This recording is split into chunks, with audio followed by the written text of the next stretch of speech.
Então, vou começar aqui a aula nossa de hoje, que é o manejo da dor neonatal e pediátrica. Então, todo mundo tá vendo a tela, né? Fala para mim alguém no microfone, para a gente começar. Sim? Alguém aí? Aí, já tá aparecendo na tela aí para vocês? Sim, para mim tá aparecendo. Ótimo. Obrigada, meninas. Então, hoje a gente vai falar do manejo, né, da dor, né? E a gente vai focar no paciente pediátrico e neonatal, né?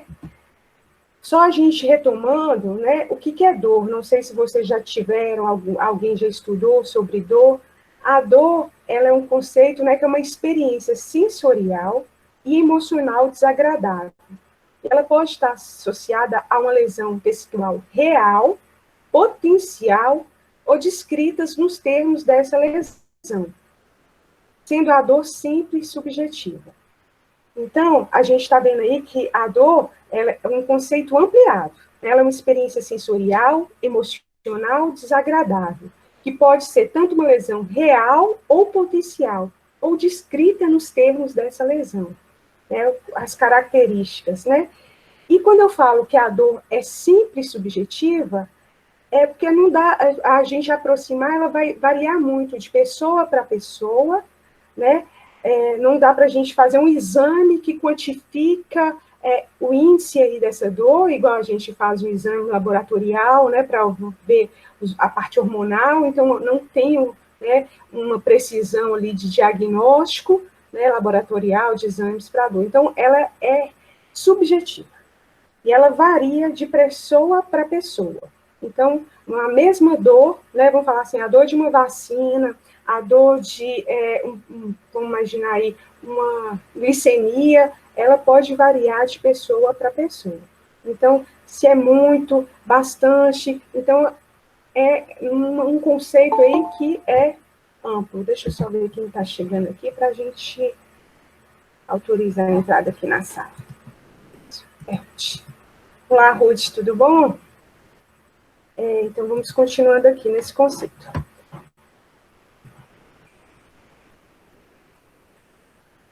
E a dor, ela surge a partir de uma lesão tecidual, que a gente viu aí, devido a estímulos mecânicos, térmicos e químicos, e ela é transmitida ao sistema nervoso central através de receptores, né, localizados nas peles e nas vísceras, né? Então, a dor, a gente tem vários tipos de dor, então a gente fala aí que ela é conduzida aí e ela é transmitida pelo sistema nervoso central aí. Falar da importância da dor, né? A gente fala assim, para que serve a dor, qual que é o objetivo da sentir dor, né? Qual que é a finalidade disso. Então, só a gente lembrando assim, que a dor, ela representa um sinal de atenção, um sinal de alerta. Então, a dor não é normal, sentir dor não é bom, é uma sensação desagradável que faz a gente se mover ali daquele estado. Acho que chegou mais alguém aqui.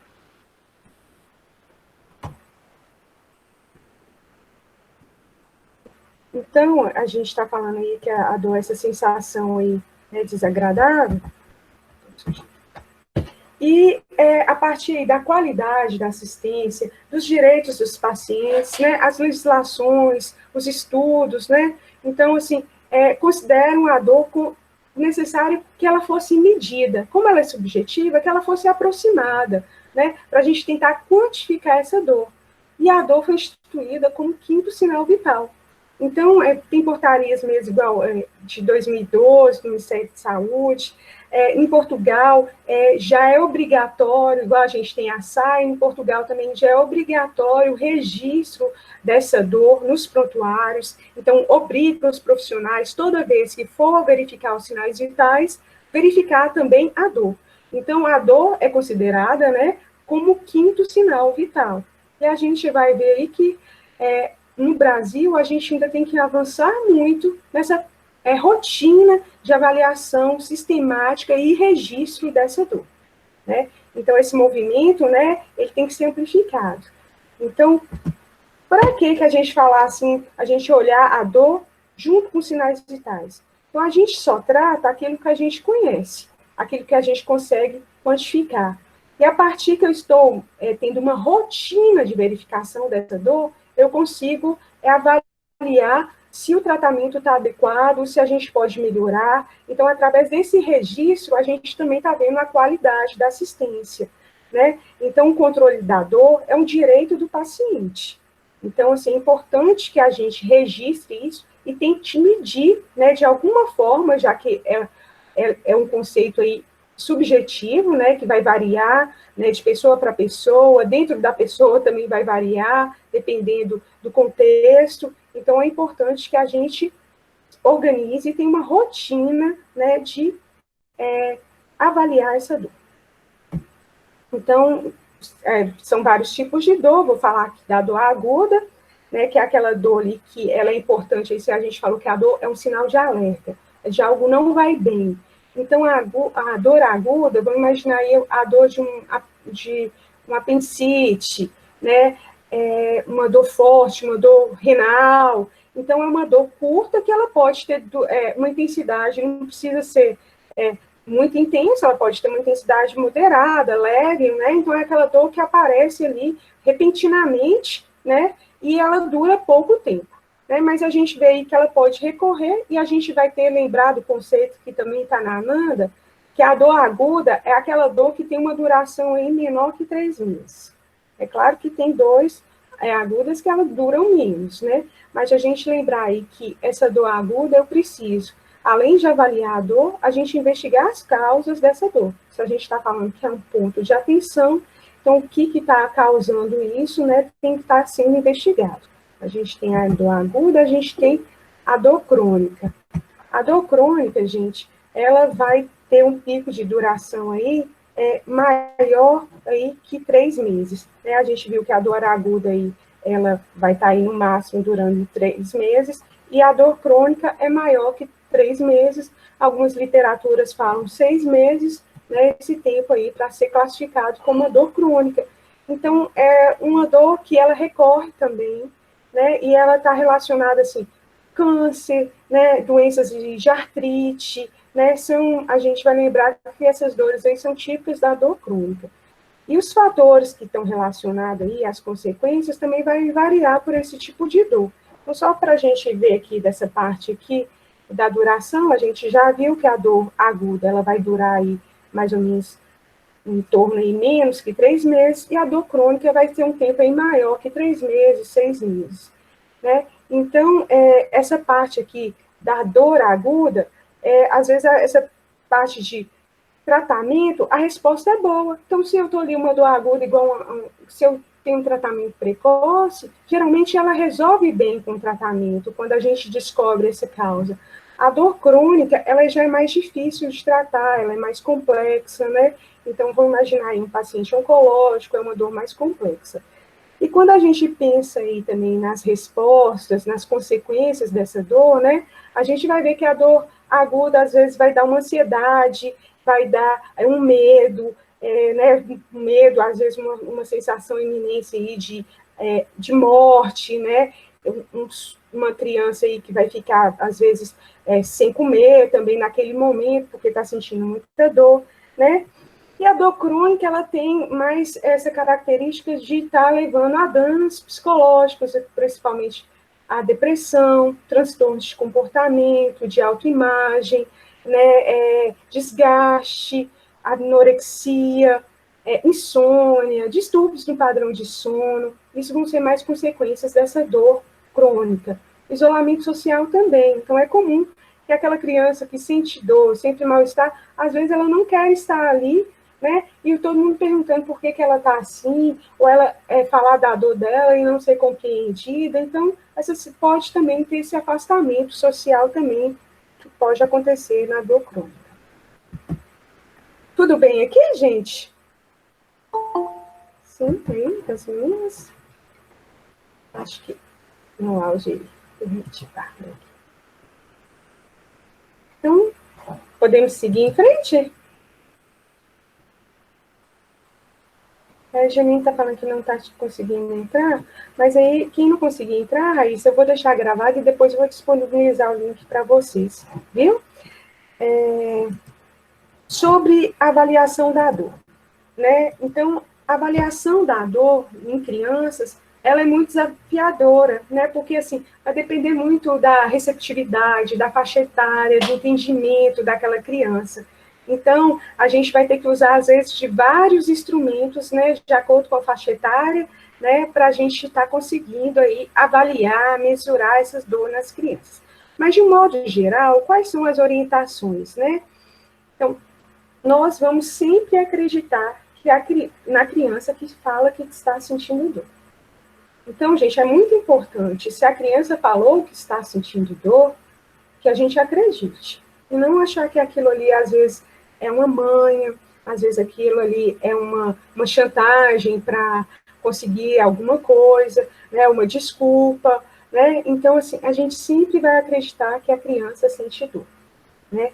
E é importante aqui acreditar, né, e ouvir com atenção, acolher essa criança, porque quando a criança às vezes não sente que ela é ouvida, não sente protegida, às vezes ela não vai querer, né? Às vezes expressar, não se sente à vontade de expressar ali aqueles sentimentos. Ela já tem dificuldade, né? De acordo com a faixa etária, ela pode ter dificuldade de expressar, diferente do adulto, que às vezes consegue detalhar, colocar qualidades, né, dessa dor, se essa dor é intensa, se essa dor pulsa, como que ela vem, como é que ela vai embora, onde que dói, se irradia para algum lugar, né, onde que começa. Às vezes a criança ela não tem esse vocabulário aí para especificar e para estar enriquecendo esse relato da dor.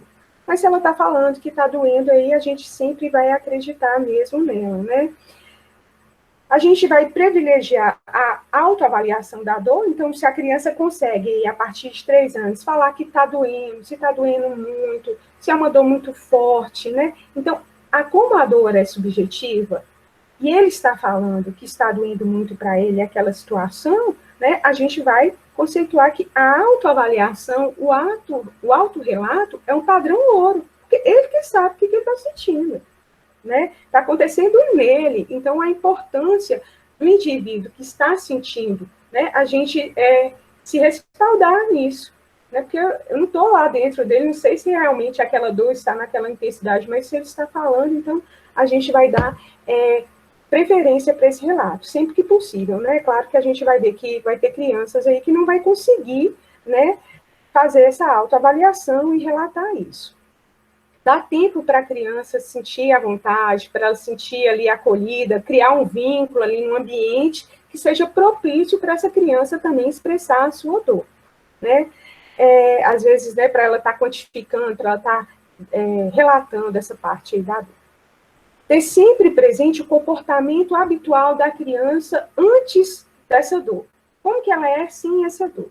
Então, assim, gente, uma coisa que eu faço, às vezes, tem uma admissão de uma criança, eu estou com os alunos, não conheço aquela criança ali, e vou fazer uma medicação nela, vou fazer um procedimento dela, e aí eu sempre pergunto à mãe ali se a criança começou a chorar, né, no quarto, só da gente entrar, né, ou então a gente está fazendo uma medicação e essa criança chora muito, excessivamente, muito inquieta. Eu sempre pergunto assim à mãe se essa criança é assim, né, porque se a mãe me falar assim, não, ontem ele tomou esse remédio, ele chorou menos. Ele sempre chora, mas hoje ganhou, tá chorando demais. Aí fala assim, não, a enfermeira do dia fez, não sentiu nada.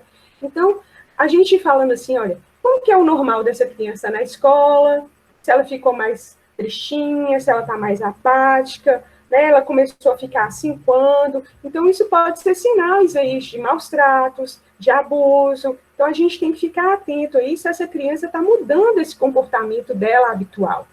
Como que ela era, como que ela está, né? Então, a gente está investigando esse relato aí. Então, se a gente não tem esse contato, a mãe, ela convive com essa criança, ela vai saber falar para a gente aí se na hora desse procedimento está uma dor, está chorando demais, né? Que aí a gente vai estar verificando o que está acontecendo ali, né? Que a gente pode intervir.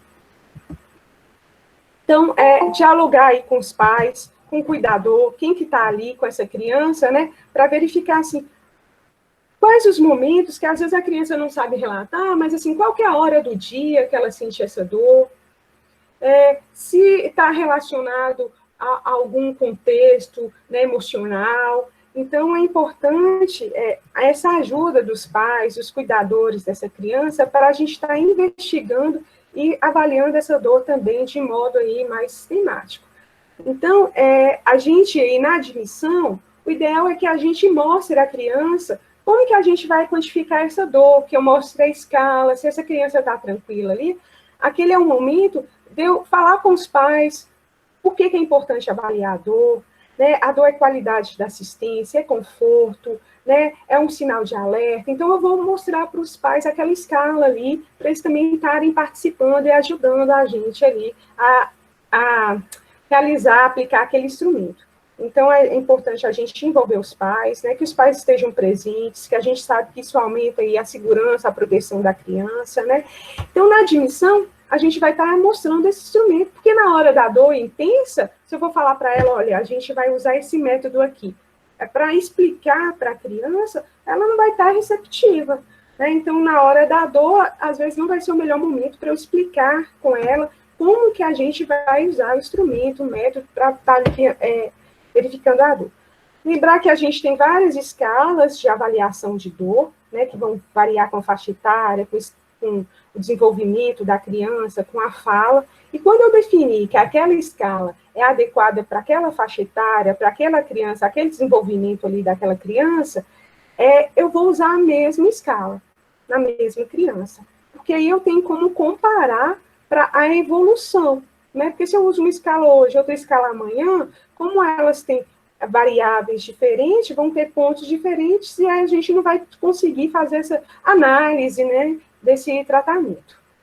Então, aqui a gente já falou que a situação de dor intensa, ela não é um momento adequado para a gente ensinar o paciente ali a fazer escala. Então, se eu estou numa dor intensa ali, eu vou dar prioridade ali para estar fazendo uma intervenção nessa criança. Então, aqui, resumindo, é importante que eu escute e acredite nessa criança, né, que eu deixe esse espaço de tempo para escutar, né, essa criança a respeito dessa dor, na hora que a gente está ali do relato. Toda vez que a criança está falando que está sentindo dor, né, eu vou pesquisar para a gente conseguir compreender, e só a partir quando eu reconheço essa dor, né, a gente consegue intervir da melhor forma, da forma mais adequada, que vai ser mais eficiente. Então, gente, a gente vai fazer o exame físico nessa criança, vou palpar, né, vou verificar os outros sistemas, vou olhar ela como um todo, para a gente estar fazendo aí uma entrevista também, coletando esses dados, que horas que essa dor vem. Então, isso tudo é importante. Então, às vezes a gente fala assim, esse menino está sentindo dor de crescimento. Aí, às vezes, só está doendo uma perna, a outra não está. Então, assim, certas coisas, né, ali a gente vai tentar também definir, né, o que está causando aquela dor, e o que piora aquela dor, e o que melhora. Então, é nessa parte aqui, nessa coleta de dados, que a gente vai fazer isso também. Então, a gente sabe, assim, que a dor do crescimento, geralmente, ela acontece, não é só no membro, é nos dois membros, ela acomete mais os membros inferiores, e eu tenho que falar que é aquela dor ali de crescimento quando eu descartei outras hipóteses, né? Então, é importante mesmo a gente pesquisar. Então, a gente precisa de uma equipe multiprofissional, de médicos, de enfermeiros, de fisioterapeuta, da psicologia, né? Para a gente estar reconhecendo isso aí e estar identificando da melhor forma. Então, a avaliação da dor e as características vão depender do nível de desenvolvimento cognitivo, não só da faixa etária, porque a gente sabe que tem crianças com déficit de desenvolvimento, né? Então, a gente vai ver aí que os neonatos vai ser uma parte bem desafiadora, porque esse neonato, ele não vai relatar essa dor, né? Que a gente falou que a dor é subjetiva, então o padrão ouro, né, dessa aí é o autorrelato. A pessoa que está sentindo, ela fala como que ela sente, né, e como que é essa sensação, né? Então, ela consegue definir, dar essas características mais aproximadas. Então, os neonatos, né, os recém-nascidos, eles não verbalizam, então a gente vai ter que ver sinais ali, expressão corporal, sinais fisiológicos, né, bioquímicos que podem aparecer aí nos exames, que essa criança lá está sentindo dor, né? Então, a gente vai olhar muito a expressão facial, A família, geralmente, aí, tem uma pesquisa, né, que pesquisou a identificação da dor de neonatos entre os profissionais de saúde e as mães. Então, eles fizeram, tipo assim, chegava lá para a mãe daquela criança e verificava, ela está sentindo dor, e chegava para o profissional de saúde, ele está sentindo dor, então foi comparado aqueles resultados e foi aplicado escalas para verificar se aquela criança estava sentindo dor ou não. Porque o que acontece muito, gente, eu não aplico escala. Estou vendo assim, eu acho que está sentindo dor, ou eu não acho que está sentindo dor, mas eu não quantifiquei, eu não olhei todas aquelas variáveis para verificar como que está aquela dor e que realmente pontuação está.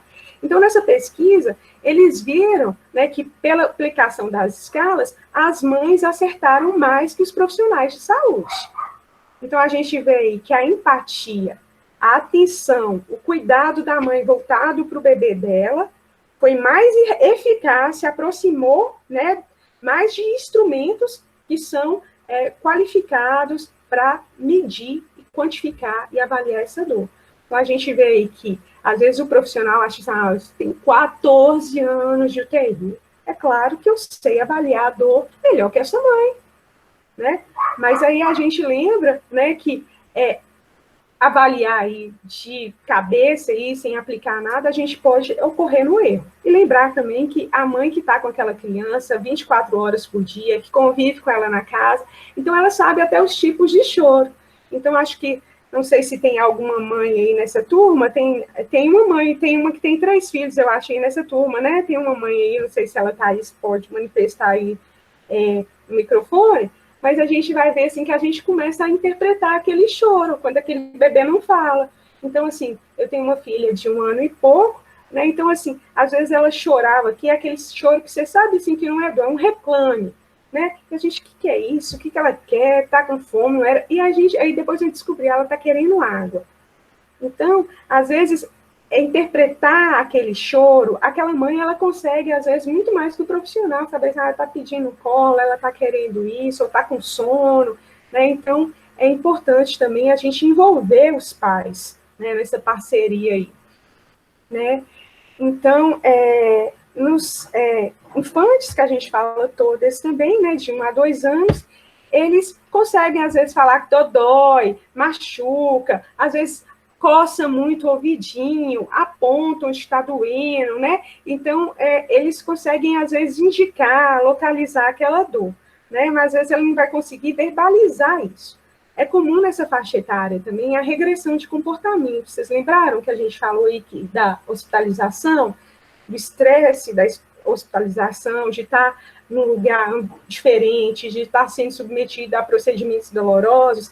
A criança pode regredir em faixas etárias. Então, a criança pode voltar a chupar dedo, pode voltar a fazer xixi na cama, uma criança que já tinha sido desfraldada. A criança pode começar a falar as palavras erradas, palavras que ela já tinha um domínio, ela começa a falar mais como um bebezinho. Então, a gente fala assim, ela está manhosa, né? Mas isso está decorrente de uma desorganização, de um estresse ali emocional, né, que essa criança está vivendo.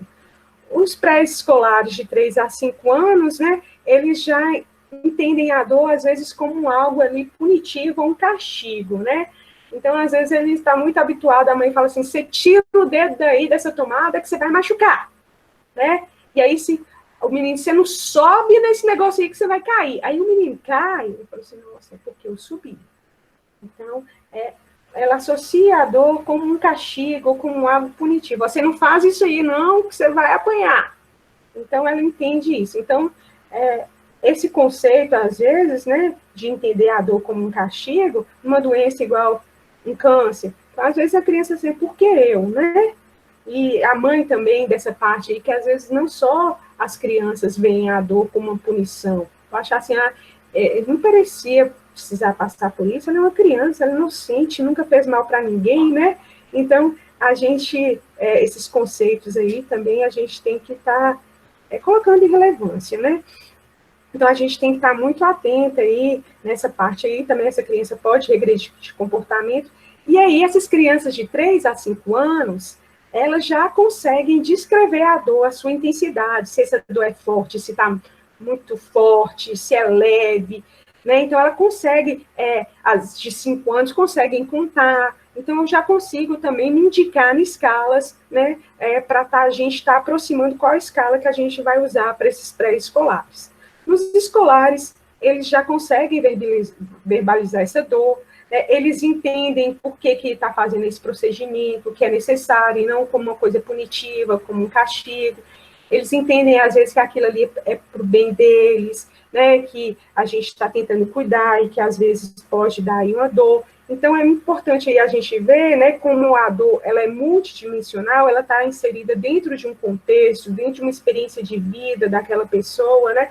Então, a cultura, como que essa criança foi criada, a religião, às vezes, tudo aí, a personalidade da criança, a habilidade dessa criança vai estar interferindo em como que vai ser afetada pela dor, né? Então, as expressões não verbais aí também pode ter acontecido nessa criança, às vezes, né, essa criança às vezes não se sente tão à vontade ali para falar, mas às vezes a gente também vai ver comportamentos, sinais comportamentais que essa criança está sentindo dor. Então, também nessa fase posso apresentar a regressão de comportamentos. Então, o que a gente já falou dos fatores, né, relacionados à idade, né? Eu quero lembrar aqui, gente, como a gente falou que os pré-escolares, eles expressam dor com clareza, mas é comum aquela sensação de causa e efeito da dor como uma punição, ou então eles conseguem ver a causa e o efeito, né? Então, eu queria colocar aqui para vocês,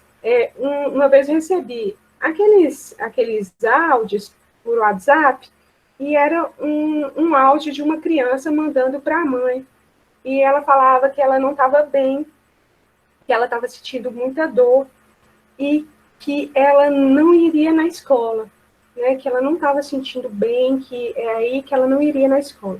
Aí a mãe retorna o áudio dela, falando assim, então a mamãe vai passar aí e a gente vai tomar uma injeção, estou indo levar você aí para tomar uma injeção para você melhorar, né? E a criança, depois passa um tempo, ela responde o áudio assim, mãe, eu já estou melhorando, eu acho que eu vou conseguir ir para a escola. Não precisa da injeção. Então, essa criança viu a causa e efeito, né? Ela ponderou, olha, minha dor aqui, está doendo, mas entre tomar uma injeção, às vezes eu vou preferir ir para a escola, né? E, às vezes, a gente perde, né? Quando a gente não acredita, quando a gente subestima essa dor, né? Quando a gente não faz esse vínculo ali, a gente perde, às vezes, uma chance de estar fazendo um tratamento precoce para essa criança. Então, tem casos, assim, que a gente vê, assim, teve uma mãe, inclusive, num estágio que a gente estava com os acadêmicos do último ano, né, na pediatria, e a gente foi fazer uma punção venosa, e a criança estava um pouco agitada, estava meio receosa, e a gente tinha aquela paciência, e a mãe um pouco mais impaciente, né? Então, a gente estava esperando o momento da criança, e a mãe falou assim, não, você vai deixar mesmo a enfermeira colocar aí o acesso, né, pulsionar a veia. Se você não deixar, eu vou chamar o médico aqui para ele abrir sua barriga. Então, gente, eu falo assim, eu tô tentando que a criança, né, tá com medo de dor, tô tentando acalmar essa criança, e quando eu falo assim, né, o adulto, às vezes, falar assim, olha, se você não deixar fazer a punção, vai vir o médico e vai abrir sua barriga, vai cortar a sua barriga, a gente está fazendo um terrorismo. Se aquela criança já está ansiosa, ela já está com pavor do acesso, imagina abrir essa barriga. Inclusive, essa criança estava com uma dor abdominal, não estou lembrando aqui o desfecho, mas imagina, ela estava com uma dor abdominal. E a mãe dela falou para deixar funcionar, porque senão o médico ia abrir a barriga dessa criança, né? E aí a criança deixou funcionar. Agora, imagina se essa criança aí tivesse com apendicite. E aí realmente precisou abrir a barriga dela, precisou operar. Aí ela vai falar assim, nossa, eu deixei a enfermeira funcionar e mesmo assim tiver que abrir minha barriga. Olha que injustiça, né? Então, assim, muito cuidado aí, a gente não mentir para as crianças, não ameaçar, né? Quando a gente ameaça, quando a gente inibe esse relato, a gente às vezes deixa de ter uma precisão, né? Um relato mais rico aí do que realmente está acontecendo com aquela criança. Então, essa criança aí que falou que estava com dor e que não ia sentir bem, que não estava indo na escola, né? Então, assim, não seja esse tipo de mãe, né, gente? Espero, assim, que a gente... E os comentários, né, a respeito desse áudio, assim, menino manhoso, esperto, não estava querendo ir na escola. É claro, gente, que a gente pode falar com o filho abertamente, mas não é todo dia que a gente acorda disposto a ir para a escola, né? Mas, realmente, como que está essa dor? Como que ela começou? Onde que está doendo? Então, isso é importante. E a gente vê, assim, que a cultura, né, isso influi também na avaliação dessa dor e nessa tomada de conduta. Eu lembro de um caso aí de uma criança de 7 anos, né, que era da zona rural, e ela estava sentindo dor de ouvido durante mais de uma semana, caso real. E ela estava sentindo dor de ouvido, e a mãe estava dando dipirona, a mãe estava dando chá, e estava falando para essa criança, né, que ela não está sentindo a dor. Quem está sentindo a dor é a criança. Então, acha que aquilo ali é para ela não ir para a escola, é para que ela está falando aquilo ali porque ela não está querendo fazer tal tarefa. Então, às vezes, vamos dar uma dipirona aí que resolve. Às vezes não acredita, acha que aquela criança ali está com manha, né, está fazendo birra, alguma coisa do tipo. Eu sei que esse menino de 7 anos, eu me lembro muito bem dele, por mais que tenha tempo, mas tem coisas que marcam mesmo a gente, e ele ficou sentindo dor de ouvido, e ele teve uma infecção, né, por conta dessa dor de ouvido, que virou uma encefalite. E esse menino foi tendo crises convulsivas, né, decorrente do agravamento do quadro dele, dessa encefalite, essa infecção tomou aí, e migrou, e aí essa criança, né, por causa dessas crises convulsivas, dessa hipóxia, ela teve uma sequela definitiva neurológica. Então, assim, a gente vê assim, que era uma criança que era normal, que estava sentindo dor, ela não foi levada em nenhum momento para saber o que era aquela dor, por que ela estava sendo tratada, né, que ela precisava ser tratada, e quando chegou, né, em Montes Claros, que ela foi trazida, essa criança já estava grave. Então, às vezes, é muito comum, o câncer também infantil, ele tem uma variação do adulto, né, que o câncer no adulto, ele tem uma evolução mais lenta. O câncer na criança, ele tem uma evolução muito rápida. Então, às vezes, aquela criança está sentindo uma dor no braço, uma dor de cabeça e fica. É a vista. Aí, isso eu vou levar para o psicólogo, porque ele não está querendo ir para a escola. Pode ser. Então, vai vendo tantas coisas, né, e a gente, às vezes, vai retardando, só vai, às vezes, diagnosticar um tumor mais tarde, porque às vezes desacredita naquela dor daquela criança. E como o câncer na criança evolui rapidamente, então se eu esperei 10 dias, 3 semanas, pode estar um quadro aí bem mais avançado do que se eu tivesse acreditado realmente que aquela criança estava sentindo dor de cabeça. É claro que a gente vai olhar esse contexto todo, por que esse menino não está querendo ir na escola, está acontecendo alguma coisa na escola. Então, é importante esse diálogo. E esse diálogo que a criança se sente segura e protegida para falar. Então, nesse caso, o efeito da dor, a gente ponderar isso aí, né, para não estar ameaçando essa criança. E aí eu falo, assim, dessa parte aí também da dor, que ela é uma coisa subjetiva e está no indivíduo. Nós, adultos, se eu falar que está doendo aqui minha perna, e eu falar para minha mãe, ela fala assim, isso pode ser que você andou mais. Aí se eu falo, nossa, minha perna continua doendo, minha perna está doendo muito, eu não vou pegar um Uber aqui, vou pegar um mototáxi, eu vou para o hospital. Mesmo que se minha mãe não acreditar em mim, se alguém não acreditar em mim, eu estou sentindo. Eu não vou ficar aqui em casa. A criança não. Ela depende de alguém para prover saúde para ela. E às vezes quem deveria prover saúde é que maltrata e que adoece essa criança. Né? Então a gente tem que pensar aí também dessa parte. Então se a criança ela está sentindo dor, ela não vai falar, nossa, essa dor aqui está demais, eu tenho que ir para o médico, eu não posso ficar com isso aqui não, mãe, não é normal. Né? Então, ela não sabe ir no hospital sozinha, ela depende de alguém que acredite e que dê respaldo para ela. Então, a gente lembrar aí desse papel nosso profissional também, desse papel social do enfermeiro que lida com crianças, né, para a gente ter uma investigação mesmo mais ampla, um olhar mais crítico, um olhar de consideração, de empatia, de compaixão por essas crianças. Então, vou imaginar aqui, por que algumas crianças sentem muita dor e outras não, né, determinado procedimento, né? Então, assim, a gente viu que a dor é subjetiva e ela varia de pessoa para pessoa, mas a dor pode variar na mesma pessoa. dependendo do contexto, do momento psicológico ali daquela pessoa, né? Então, do estado neurológico. Então, a dor, ela vai depender muito desse contexto, né? Que ela é multidimensional. Então, às vezes, uma criança chorou na vacina e na outra vacina ela não chora.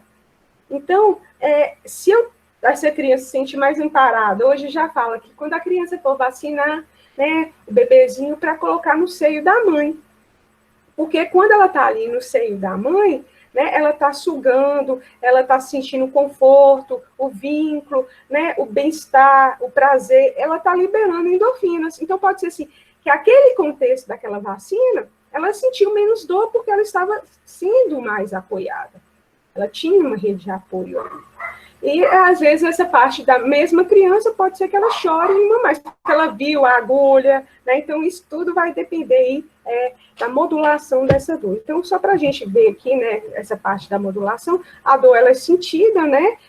Quando a gente estava, vamos imaginar aqui, coloquei a mão numa panela quente. Então, esse impulso aí que acontece na transdução, ele é levado na transmissão, né?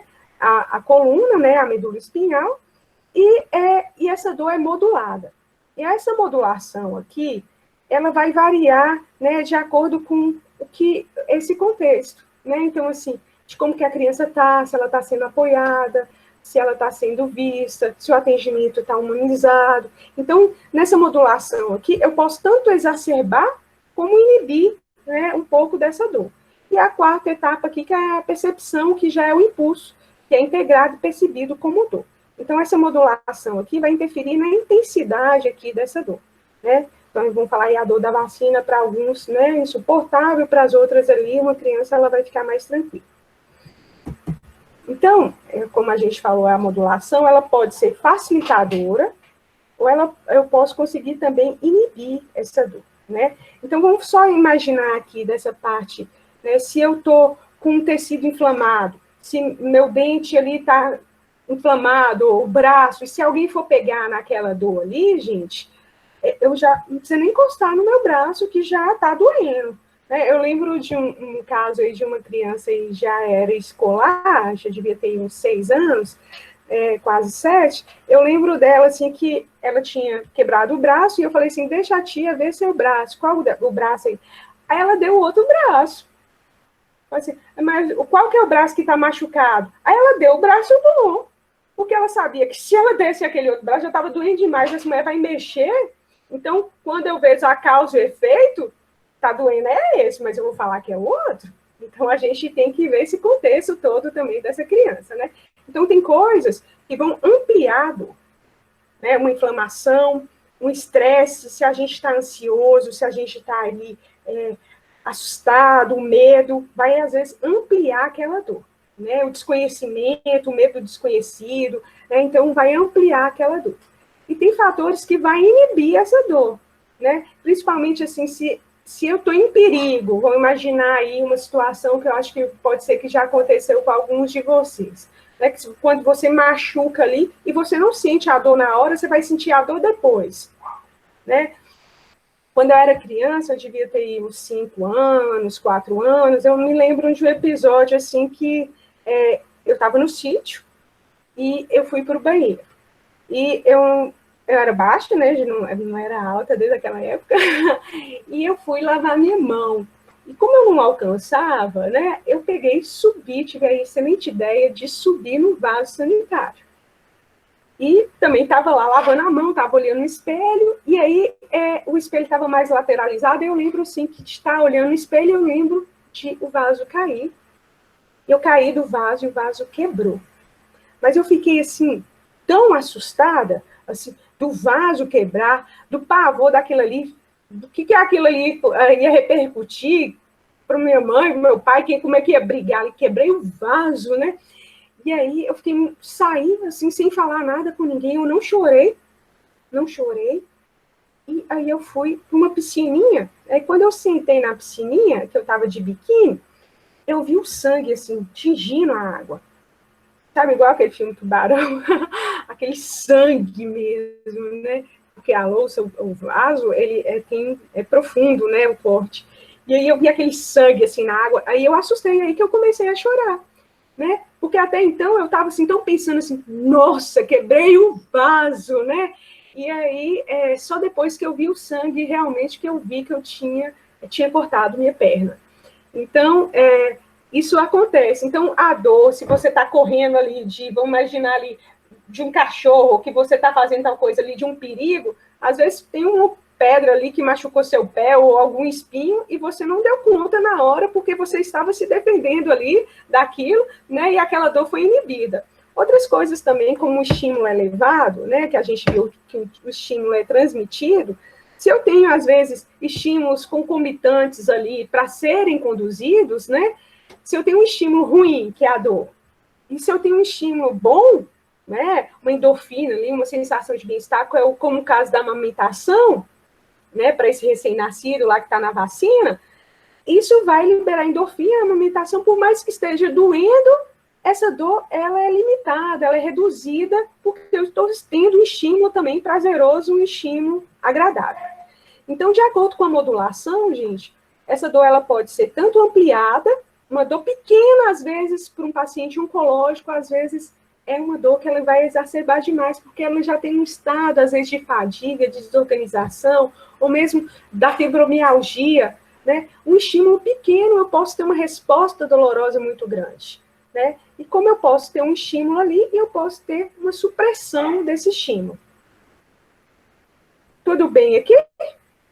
Então, os fatores que afetam a percepção de dor. Então, se eu tenho um tecido inflamado, alguma coisa aí, eu vou sentir dor ao leve toque. E se eu estou com um bebezinho ali que está com cólica, né? E aí eu começo a fazer uma massagem nesse bebê que está com cólica, às vezes ele vai relaxar, vai diminuir aquela dor, um banhozinho morno, né? Então, essa dor aí, nessa parte dessa percepção também, né? Nessa resposta final aí da dor, ele vai estar sendo alterada.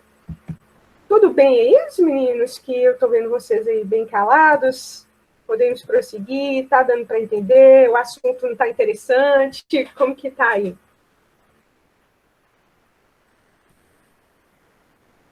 Priscila, Oi. repete só para mim essa parte dos fatores que afetam a percepção da dor, que eu não entendi direito. Tá, então vamos voltar lá. Então, a dor, ela é em 4 etapas, né? Então, a dor, eu tenho um estímulo doloroso, né, que ele é sentido pelos receptores. Essa dor, ela é transmitida, né? E a partir, então, ela vai ser modulada. Né? Essa modulação, essa quantificação dessa dor, desse impulso, né, que ele vai ser gerado aí, ele vai gerar uma resposta, essa percepção aqui. Então, nessa modulação, tem fatores que podem facilitar que essa dor doa mais. Fala assim, olha, se eu já estou com uma inflamação, né, já estou com minha unha encravada, se você pisa no meu pé, nossa, eu vou ver estrela, né, porque vai ampliar a minha dor.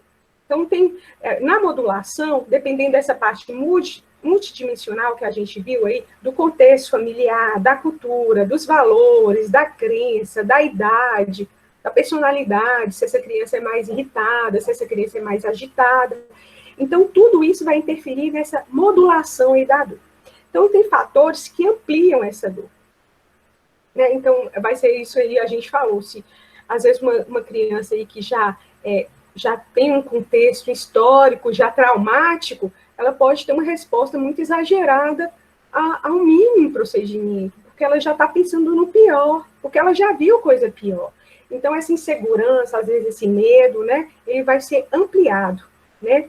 Então, é a mesma coisa, vamos falar aí a modulação, tem a vacina, igual a gente falou, porque tem gente que sente dor e tem outros meninos que não sentem dor. Ou então a mesma criança chorou na vacina e na outra não chorou. Aí está sendo interferido pela essa modulação. Então, se eu estou lá na vacina e a mãe amamenta essa criança, né, se ela está tendo um estímulo aí prazeroso, eu vou correr. Esse estímulo doloroso, ele vai reduzir, porque está tendo estímulo prazeroso acontecendo ao mesmo tempo. Então, vocês já viram aqueles negócios de dor de cabeça que a gente fala de ponto de pressão, de acupuntura? Que o povo fala assim, quando você estiver tendo dor de cabeça, você aperta aqui, aperta forte. Porque essa parte de compressão, soltar, né? Às vezes a gente vai ver massagem, né, a massagem de compressão, apertar, aplicação de calor, a criança está sentindo uma cólica, né? Se está com um edema ali, de que bateu em algum lugar, de um trauma, aplicação de compressas frias, às vezes vai reduzir aquele edema e vai aliviar aquela dor. Então, essa dor, ela pode ser tanto ampliada, quanto ela pode ser inibida. Isso vai depender da pessoa, de como que ela vai modular essa dor. Deu para entender, os meninos? Ou ainda ficou confuso? Então, nessa modulação... Não, sim, obrigada. Entendeu? Ótimo. Então, vamos seguir. Então, eu só coloquei aqui os fatores que a gente lembrar aqui, né? Se eu tenho uma dor pré-existente, se eu tenho um tecido inflamado, né? A gente vai estar interferindo. A mesma coisa se eu tenho um tecido necrosado. Né? Ou então, se eu tenho uma queimadura aí de terceiro grau que já queimou receptores. Na caso da hanseníase mesmo, né? A hanseníase vai lesar esses receptores aqui, que às vezes a pessoa vai estar queimando ali, ela não vai tirar a mão porque ela não recebe esse estímulo. Ele não é passado, né? Tem uma falha nesse processo aí da interpretação do mecanismo da dor. E a dor, ela é benéfica, tanto é que se eu estou sentindo dor, eu tiro a mão. Se a pessoa não consegue ter esse mecanismo fisiológico da dor, ela vai continuar com a mão lá e vai ter uma queimadura grave. Então, a dor, ela é importante. Né? Ela é importante para a nossa proteção. Então, e como a gente falou, que a dor, ela vai sofrer influências. Né? Ela é multidimensional.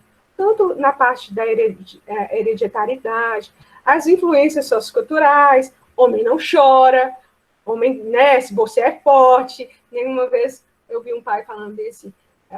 Homem, macho não chora, homem não chora. Aí ele falou assim, mas eu sou só um pouquinho machinho, tipo assim, deixa eu chorar um pouco, né? Então, às vezes reprimir o choro, né? Que o homem não pode demonstrar esse sentimento, né? Então, às vezes a gente vai encontrar essas barreiras também. Como a gente vai ver crianças mais calmas, a personalidade também, né? Tem crianças mais irritáveis, tem crianças, às vezes, né? Que vão estar mais estressadas, que às vezes elas vão ter um limiar de dor e vai demonstrar a dor de uma forma mais aguçada, né, vamos dizer assim. E o que pode, também um fator que pode afetar a percepção da dor é essa parte dos procedimentos que a gente lembra aí quando a gente falou de hospitalização, que a gente falou do brinquedo terapêutico.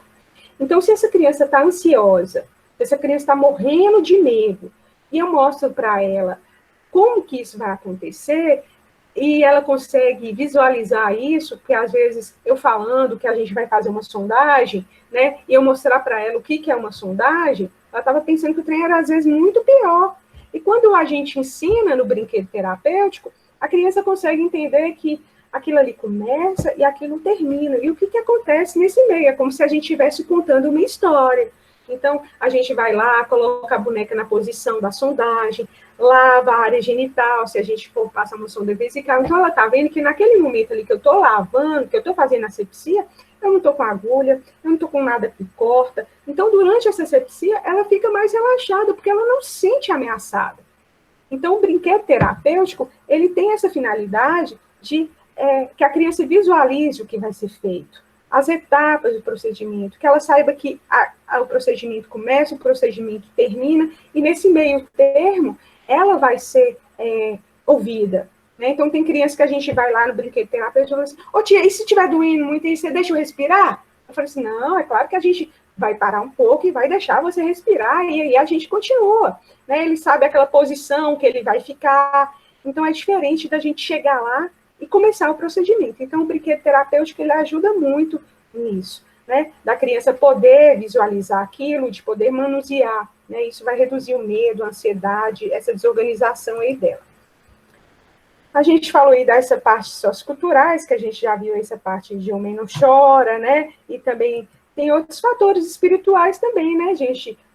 Crianças religiosas, crianças assim que, né, do comportamento daquela criança, isso também ela vai ter, às vezes, crianças mais introspectivas, às vezes uma dor leve, uma dor assim, ela não vai falar. Então, às vezes, ela sabe assim, tem crianças também, pelo efeito, causa e efeito da dor, aí eu não vou falar que está doendo, não, porque se eu falar que está doendo, ela vai vir aqui e vai me dar uma injeção, né? Então, ele fala assim, vou preferir não falar, né? Então, a gente também tem que verificar essa expressão corporal também.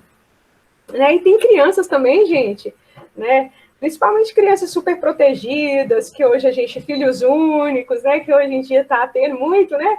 Então, tem criança que fala assim, ai, mãe, tá doendo tanto, tá doendo muito. Aí a pessoa, oh, gente, eu dó da minha filha. Ai, mãe, eu queria tomar um sorvete. Aí, o sorvete aparece, né? Ah, mãe, eu não queria ir na aula, não, eu queria aquela boneca. Aí ela ganha a boneca. Então tem essa parte aí que a criança, às vezes, né, que está adoecida ali, ele pode barganhar também, né, os benefícios ali de estar sentindo aquela dor e jogar com aquilo. Então, pode acontecer também, né? Então, a gente falou que a dor é multidimensional, que ela vai ver isso tudo, esse histórico, esse contexto, né? Engraçado, assim, que eu tive otite de repetição quando eu era criança. Então, de 3 a 5 anos, eu tive vários episódios de otite. E eu tinha alergia ao carretel que fazia essa drenagem. Então, expulsava muito, tinha muito pus e não pegava analgésico, né, para fazer aquilo ali. Então, às vezes, eu precisava drenar o ouvido, né? Então, precisava mesmo aspirar, mexer naquilo ali e não pegava analgesia anestésico local, por causa que estava tudo inflamado. Então, eu me lembro muito, assim, da minha mãe passando na casa das minhas tias, para levar elas para me segurar. Então, uma pessoa segurava um braço, uma outra pessoa segurava outro braço, uma segurava uma perna, outra segurava outra perna, e uma ainda segurava a cabeça. Então, enchia o carro de gente para me segurar, para deixar drenar esse ouvido. E eu lembro muito, assim, dos gritos, do choro, né? Então, aquela sensação ali de pavor, de terrorismo mesmo. Então, assim, teve uma enfermeira que trabalhava lá nessa clínica, né, que me via e direto também tinha que fazer exames laboratoriais e tinha que furar, às vezes tinha que tomar remédio intramuscular, IV, então foi uma saga, né? Então, quando essa profissional, essa técnica de enfermagem, que eu vi a conhecer ela depois de adulta, depois de formada, quando ela falou assim, então a filha de Carmen é enfermeira aqui no hospital? Ah, eu quero ver essa menina, gente. Eu não acredito que essa menina virou enfermeira, porque ela sofreu demais. Essa menina era peneirada. Você via os braços dela, assim, não tinha lugar para furar, né? Então, a gente pensar assim, que a dor, ela tem uma repercussão a longo prazo, a médio prazo, né? Então, a gente pensar aí que eu falo assim, gente, não acredito que ela virou enfermeira, né? Depois disso tudo, né? Então, eu lembro que uma vez, assim, depois de adulta, que era naquela clínica, não sei se alguém aqui de Montes Claros, mais antigos, se já ouviu falar, que era uma clínica chamada Branca de Neve. Então, isso acontecia muito nessa clínica Branca de Neve, né?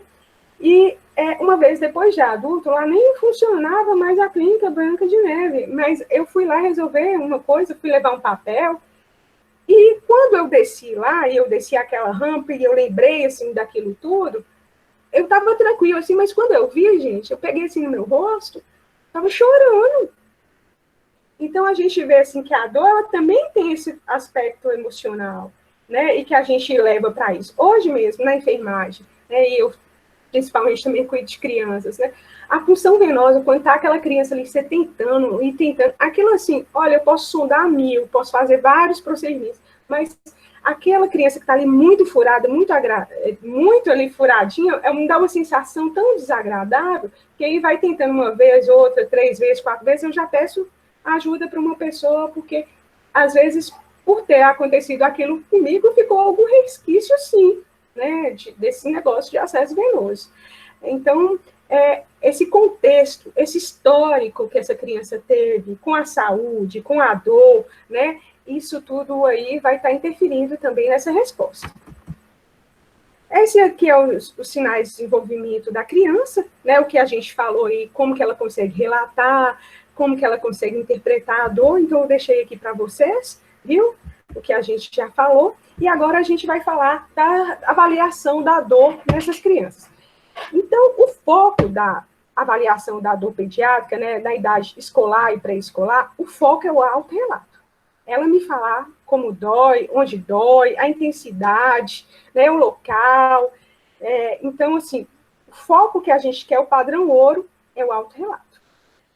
E aí a gente vai usar, nesses casos, que o autorrelato ele não é tão eficiente, específico, pelo próprio amadurecimento da criança, pela essa disponibilidade da criança, né, dessa facilidade aí de especificar isso, a gente vai usar a mão, né, de instrumentos. Então, quando eu tenho esse autorrelato aqui prejudicado, eu vou usar a mão aí de instrumentos. Então, eu tenho a escala de dor, né, a escala de faces, que a gente pode falar também, para estar mostrando para aquela criança, né, se aquela dor está forte, se aquela dor está leve. Então, essa criança, às vezes, não consegue verbalizar da melhor forma, essa criança tem 3 anos, né, 4 anos, então a gente pode usar um desses 2 instrumentos aqui para estar avaliando essa dor. Só vou lembrar aqui, gente, que eu não sei se vocês já viram essa escala visual analógica, que a gente chama de EVA aí, que tem a dor leve, a dor moderada e a dor intensa. Então, ela vai de 0 a 10. Então, é importante, quando a criança for admitida, eu apresentar esse instrumento aqui para ela e verificar se ela consegue mesmo definir o que é 1, o que é 10, o que é 0, porque vocês já viram, assim, dependendo de uma criança de 3 anos ou de 4 anos, às vezes ela começa a contar assim, 1, 2, 4, 7, 10. Né? Às vezes a criança não tem essa noção, assim, que 1 vem depois de 2, essa sequência. Então, eu preciso saber desse desenvolvimento cognitivo dela. Outra coisa que eu vou ensinar para ela é assim, que às vezes a criança entende assim, 10. Se eu tenho 10 reais, é melhor que eu não ter nada, não é? Então, às vezes a criança associa o 10 como algo bom. Então, você pergunta assim, como é que tá a dor? Tá 10. Hoje eu tô 10. E, na verdade, às vezes ela entende o 10 como algo positivo, e o 0 como algo negativo. Então, você fala assim, nossa, hoje eu estou muito 0, tá péssima a coisa, a carteira, né? Então, assim, a gente explicar para a criança que o 0 é você estar ótimo, é quando você acorda bem, você está disposto, que você come, que você não está sentindo nada, né? Não está sentindo dor nenhuma. E falar para ela que o 10 aqui é a pior dor que ela já sentiu, de todas as dores, a pior dor que ela já sentiu na vida. Então, esse aqui que vai ser o 10. Então, a gente vai explicar aí para essa criança, né? Vai compreender se ela sabe utilizar esse instrumento, né? Se ela sabe contar de 1 a 10, se ela consegue entender que o 10 é ruim, que é muito ruim, e que o 0 que não está sentindo dor. Então, se a gente definiu que essa criança conseguiu se adequar, a gente vai usar essa escala. Outra escala que isso aqui é a escala visual analógica, né, que ela vai de 0 a 10. E a outra escala que a gente vai usar em crianças é a escala de faces. Então, gente, o que a gente via muito nesses livros mais antigos é que pela face do bonequinho, né, que a criança não entende que é 1 vem depois de 2, que vem o 3, o 4. Então, ela vai definir aí no rostinho como que ela tá. Eu tô assim, tia, eu tô assado. Mas olha para vocês verem aqui, que essa escalinha aqui parecendo aquele negócio que a gente fazia quando era criança, aquele jogo dos 7 erros, né?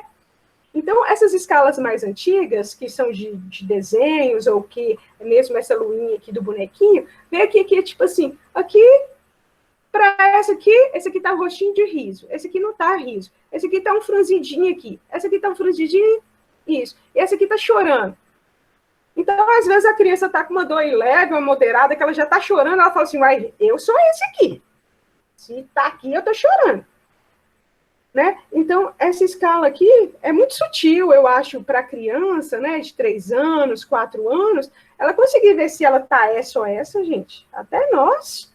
Imagina aqui, desse 2 para 3 aqui, olha, qual a diferença aqui, muito? Ainda mais que ela está com todas, ela está com o dente para fora, né? Então, assim, só essa aqui que ela abriu a boca. Então, gente, e chorou. Então, às vezes, a criança tá com uma dor aí leve, a moderada, ela vai falar que ela é essa figurinha. Então, a escala de faces que é mais atualizada, né, que a gente prefere, essa que tem as faces aqui. A criança, ela vai apontar, né, onde que tá aqui. Se ela tá esse roxinho, se ela identifica aqui. Então, assim, se eu sou uma menina, eu posso aplicar ali com a fotinha da menina. Então, para a criança sentir aquela empatia ali também. Gente, isso aqui, ó, eu posso emplastificar, né, para estar levando à beira da criança, para a gente poder fazer desinfecção depois. Então, eu posso imprimir e cortar igual uma régua para mostrar menino para menino, menina para menina, né? Então, assim, às vezes, para essa parte cultural, Se eu mostro isso aqui, uma menina para o menino, ele fala, mostra aqui quem você é, qual que você acha, ele vai falar que ele não é nenhum desses, não. A criança, às vezes, ela tem, às vezes, essa parte cultural muito forte, ela não quer usar, eu não sei se vocês já viram essa experiência, assim, de meninos que falam assim, não, rosa é de menina, eu não vou usar isso, eu não vou falar que eu sou essa aqui, eu não sou menina, eu não vou falar qual que eu sou, não sou. Então, às vezes, assim, a gente vai ter alguma resistência aí para estar aplicando essa escala. Então, o ideal é que eu tenha uma de menino e uma de menina, pelo menos, né? E para eles estarem mostrando. Tá vendo que todas essas aqui, ó, ela tá aqui, ela tá tranquila, que ela tá um pouco desconfortável, mas em todas essas aqui, ela já tá chorando, né? Aqui, ó, aqui já tá chorando. Chorando. Então, naquela lá que a gente viu, a lagrimazinha só caiu aqui no final, que era aquela dor máxima, a dor pior, a dor máxima, que é aqui 5. Aqui, além da gente ter mais opções, uma escala até de 0 a 10, né, a gente consegue ver aqui que a criança está vendo aqui, ó, né, como que está o estado de dor, o que que é? Ela já está chorando, e aqui, ó, está urrando de dor, é aquele berro mesmo. Então, a criança, ela consegue, às vezes, mostrar mais nessa escala de faces da própria criança do que, às vezes, aquele desenho. Então, se vocês preferirem, essa aí vai ser a de melhor aplicação. Tem uma escala também que é a de Flack, que ela é muito famosa, ela cai muito no concurso. Quem quer fazer residência em pediatria, viu? Pode estudar a escala Flack, saber todas as suas variáveis, né? O que vai ser pontuado, o que a gente vai observar na criança. Então, a gente vai observar a face dela, se ela está com expressão de dor, se ela faz careta, se ela treme o queixo, mandíbula. Isso eu vou dando pontos de 0 a 2. Né? Então, no final, a gente faz a somatória, 0 é nenhuma dor, de 1 a 3, se eu vou somar isso tudo aqui, é uma dor leve, 4 a 6 é uma dor moderada, e 7 a 9 é uma dor intensa. Então, eu vou olhar a face, vou olhar como estão essas pernas dessa criança, se está normal, se ela está relaxada, a musculatura ali está tranquila, ou se ela está inquieta, se ela está debatendo, se está agitada, né? Ou a criança ali que está chutando, está muito esticada, né? Uma rigidez maior. Vou olhar a atividade, se ela está tranquila, se ela está quieta, se ela está se contorcendo, né, está tensa, se ela está rígida, em posição fetal, movimentos bruscos, aí vai estar ganhando mais ponto. No choro também eu vou ver se essa criança está sem choro, se ela está gemendo, se é um choro mais fraco, ou se é um choro mesmo continuado, um choro persistente, prolongado, um grito, né, e essa parte é uma queixa de frequência. E qual que é a capacidade dessa criança se consolar. Então, se ela está satisfeita, se ela está relaxada, ou se eu consigo tranquilizar aquela criança por toque, por abraços ou conversas, né? Eu posso distrair essa criança. Então, vou imaginar ali, eu estou trocando um curativo de uma criança. Principalmente, gente, curativo de pós-operatório, que está tudo dolorido ali, que mexeu, está inflamado, a pele está sensível, né? Então, essa criança começa a fazer o curativo ali, às vezes nem começou, só de tirar o outro curativo anterior, já é um desespero.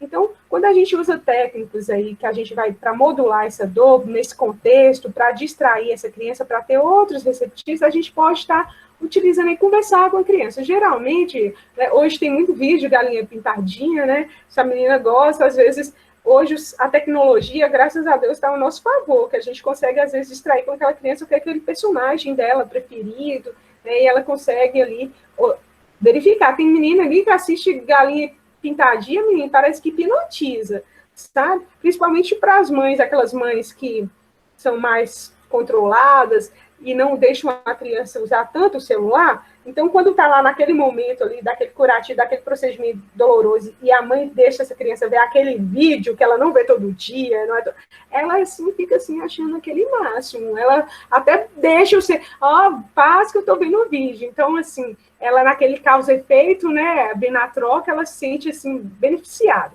Outra coisa também, quando a gente não tem a tecnologia, né, e antigamente, mas a gente também passa conversar com essa criança a respeito de coisas que ela gosta. Então, geralmente, eu pergunto assim, se a criança tem algum animal de estimação, aí a criança já muda, assim, a afeição, né? A gente está lá fazendo curativo, eu estou conversando com ela, assim, se ela tem algum cachorro, se é um gato, aí ela me fala.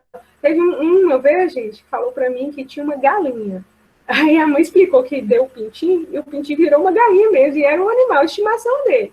Aí a gente pergunta que qual que é o cachorro, qual que é o nome do cachorro, né? E aí a criança ela vai falando ali, ela vai intertindo, quando vê, acabou o curativo, né? Aí já aconteceu também de você perguntar, a criança não tem nenhum animal de estimação, aí você pergunta se tem um irmão, aí de que eles brincam, qual que é o nome do irmão. Então, assim, essa parte aí a gente consegue, às vezes, uma conversa agradável, de um brinquedo que ele gosta, um brinquedo preferido, deixar ali com ele, né, para proteger, a mãe está perto, isso tudo vai estar melhorando essa parte de consolabilidade da dor. E aquela criança, assim, que nem a galinha pintadinha resolve, que não adianta nada, que ela vai tacar o celular no chão, né, é aquela dor realmente ali muito intensa. Então, o ideal, gente, a gente quantificar essa dor quando ela está aqui de leve a moderada e a gente já prevenir que ela chegue numa dor intensa. E que a gente já faça medidas não farmacológicas ou farmacológicas, que aqui também na dor, gente, é preferível prevenir, né, do que remediar. Então, na dor ali, se a gente está, né, vendo fatores aí que tem uma dor leve, se a gente pode aplicar uma massagem, se a gente pode dar uma distração, se a gente pode fazer tratamentos lúdicos aí com essa criança, música, videogame, né? Isso tudo aí, animais, que hoje também, essa parte aí, né? Para impedir que chegue aqui numa dor intensa. Porque quando chegar nessa dor intensa aqui, ela vai ser mais difícil de tratar e ela vai ter um tempo de resposta aí que às vezes vai ser maior do que eu intervir numa dor leve. Então, a gente lembrar aí que melhor a gente tratar uma dor leve e moderada, que a gente vai ter uma eficácia melhor. Aqui eu só deixei um impresso aqui para vocês verem assim, que como a dor ela é um instrumento e ela tem que ser quantificada e não sair desse empírico. Eu acho que aquele menino está sentindo dor. Ele está meio assim, tá não, acho que é a carinha deles. Então, na verdade, a gente tem que quantificar, a gente tem que dar ponto. E isso tem que ser registrado no prontuário. Isso é um papel da enfermagem, avaliar a dor, a qualidade de assistência, né, dentro desses protocolos aí. Então, a gente falta muito avançar nisso aqui ainda, porque a gente fica muito no achismo, né? Então, muitas vezes a gente não está interpretando essa dor da melhor forma e não está tratando essa dor, que é pior. Então, aqui é só mesmo a placa aqui coloridinha, né, para ficar mais visual para vocês. Então, vou olhar a expressão facial, vou olhar as pernas, a atividade, o choro dessa criança e a parte dela se consolar. Então, é as mesmas escalas, só para você ver aqui, né, como que é ruim, assim, quando a gente vê, assim, esses desenhos, né, que se a gente tem a foto da criança ali, né, então 10 aqui do máximo, olha, o 5 tem do máximo, olha para você ver. O 5, às vezes, aqui está tão vermelho aqui que a gente não consegue nem ver mais como que está esse cara, né? Então, às vezes a criança vai escolher ali, às vezes por causa da cor de preferência. Eu sou cruzeirense, então vou escolher azul. Estou brincando, gente, mas é só mesmo pontuação que essas escalas, assim, né? Elas têm maior dificuldade mesmo para as crianças, né? Então, na abordagem da dor da criança, né, de maior idade, desses escolares aí, de 6 anos para cima, é importante a gente expressar preocupação com o relato da dor daquela criança, porque se ela não se sente ali, que eu não estou escutando, que eu não estou prestando atenção, às vezes ela não vai se abrir ali comigo, né? Igual a gente está falando ali, ela não vai se sentir protegida, ela vai ficar insegura, ela vai se sentir ameaçada, né? Preparar a criança antes do procedimento doloroso, né? Se a criança vai fazer uma cirurgia, uma hérnia, eu vou explicar como é que vai ser, como é que vai voltar o curativo, porque a criança é curiosa também. Então, assim, a gente vai reduzir essa ansiedade. É claro, gente, que eu não vou contar para essa criança que ela vai operar a hernia 3 meses para ela ficar ali apavorada, né? Morrendo de medo. Eu vou contar quando estiver mais próximo da cirurgia, mas também não vou contar na hora, né? Ó, saindo operar, a gente tá saindo aqui de carro, você vai operar, viu? Vai abrir sua barriga assim, você vai voltar com curativo, vai ficar 2 dias lá no hospital. Olha, isso não dá para apavorar. Então, eu tenho que ter um tempo aí, né, de uns 3 dias, para estar preparando essa criança para a vacina, né, o que ela, né, posso até barganhar coisa, ó, a gente pode vacinar, e aí depois a gente pode tomar um sorvete, não estou comprando a criança, eu delegando isso, eu estou fazendo mesmo, assim, a gente compensá-la por um comportamento, às vezes, adequado, né, então, assim, a gente pode fazer essa parte do reforço positivo, Como também se a gente vai inibir coisas que são, mas se a criança estiver me chutando, estiver cuspindo em mim, e, né, a gente, como profissional, a gente fala assim, enquanto estiver assim, a tia não vai fazer. Então, você pode esperar, a tia vai te esperar, você ficar mais calma, você entender que a gente precisa fazer isso, né? Se você quiser, a gente para. Então, a gente também vai estar inibindo essa agressividade, chutar, bater, cuspir na gente, e a gente vai falar assim, nossa, você foi corajoso demais, a gente vai te dar uma medalha. Você está, né, um super-herói, né? Está corajoso, porque, gente, essa criança está com dor, está te chorando e está te dando o braço para você funcionar, ela é muito corajosa, então a gente vai elogiar mesmo atitudes aí dessas crianças que, apesar da dor, né, elas conseguem se controlar e elas conseguem aí passar por aquele momento, né? Brinquedo terapêutico, a gente já viu, a presença dos pais, a gente falou aí que é importante também, os pais sabem o que distrai essa criança, o que essa criança gosta, então é importante também para na hora da gente estar distraindo essa criança aí. Que vai dificultar, né, gente, às vezes, essa implementação dessa rotina e sistemática de avaliação da dor, é que a gente precisa ter protocolos de avaliação e treinamento e tratamento da dor. A gente precisa saber que tratar a dor é importante, né, vai melhorar o desfecho dessa criança, né, vai estar prevenindo aí transtornos emocionais, né, então é importante aí, e às vezes as pessoas têm dificuldade de avaliar, aplicar, porque eles têm desconhecimento de como que acontece a dor e o que interfere nessa dor, né, e a gente precisa também de uma abordagem multidisciplinar, tanto da parte psicológica, da parte médica, da parte de enfermagem, né, para a gente também estar intervindo adequadamente naquela dor. Eu vou passar aqui para a dor neonatal, que é a dor que é uma parte aqui, e eu queria ver com vocês se vocês querem fazer uma pausa para tomar uma água, se dá para a gente continuar. Deixa eu ver aqui, tem algumas coisas aqui no chat. O meu computador está um pouco lento. Isso. Tranquilo, aqui vocês estão falando. Podemos continuar aí com a dor neonatal? As meninas falam para mim também no áudio, que aí às vezes eu consigo ouvir mais aqui, que a tela ficou escura, aqui a minha tela. Vocês querem um tempinho para beber uma água, ou a gente pode continuar falando da dor neonatal? Agora... Alguém está conseguindo me ouvir?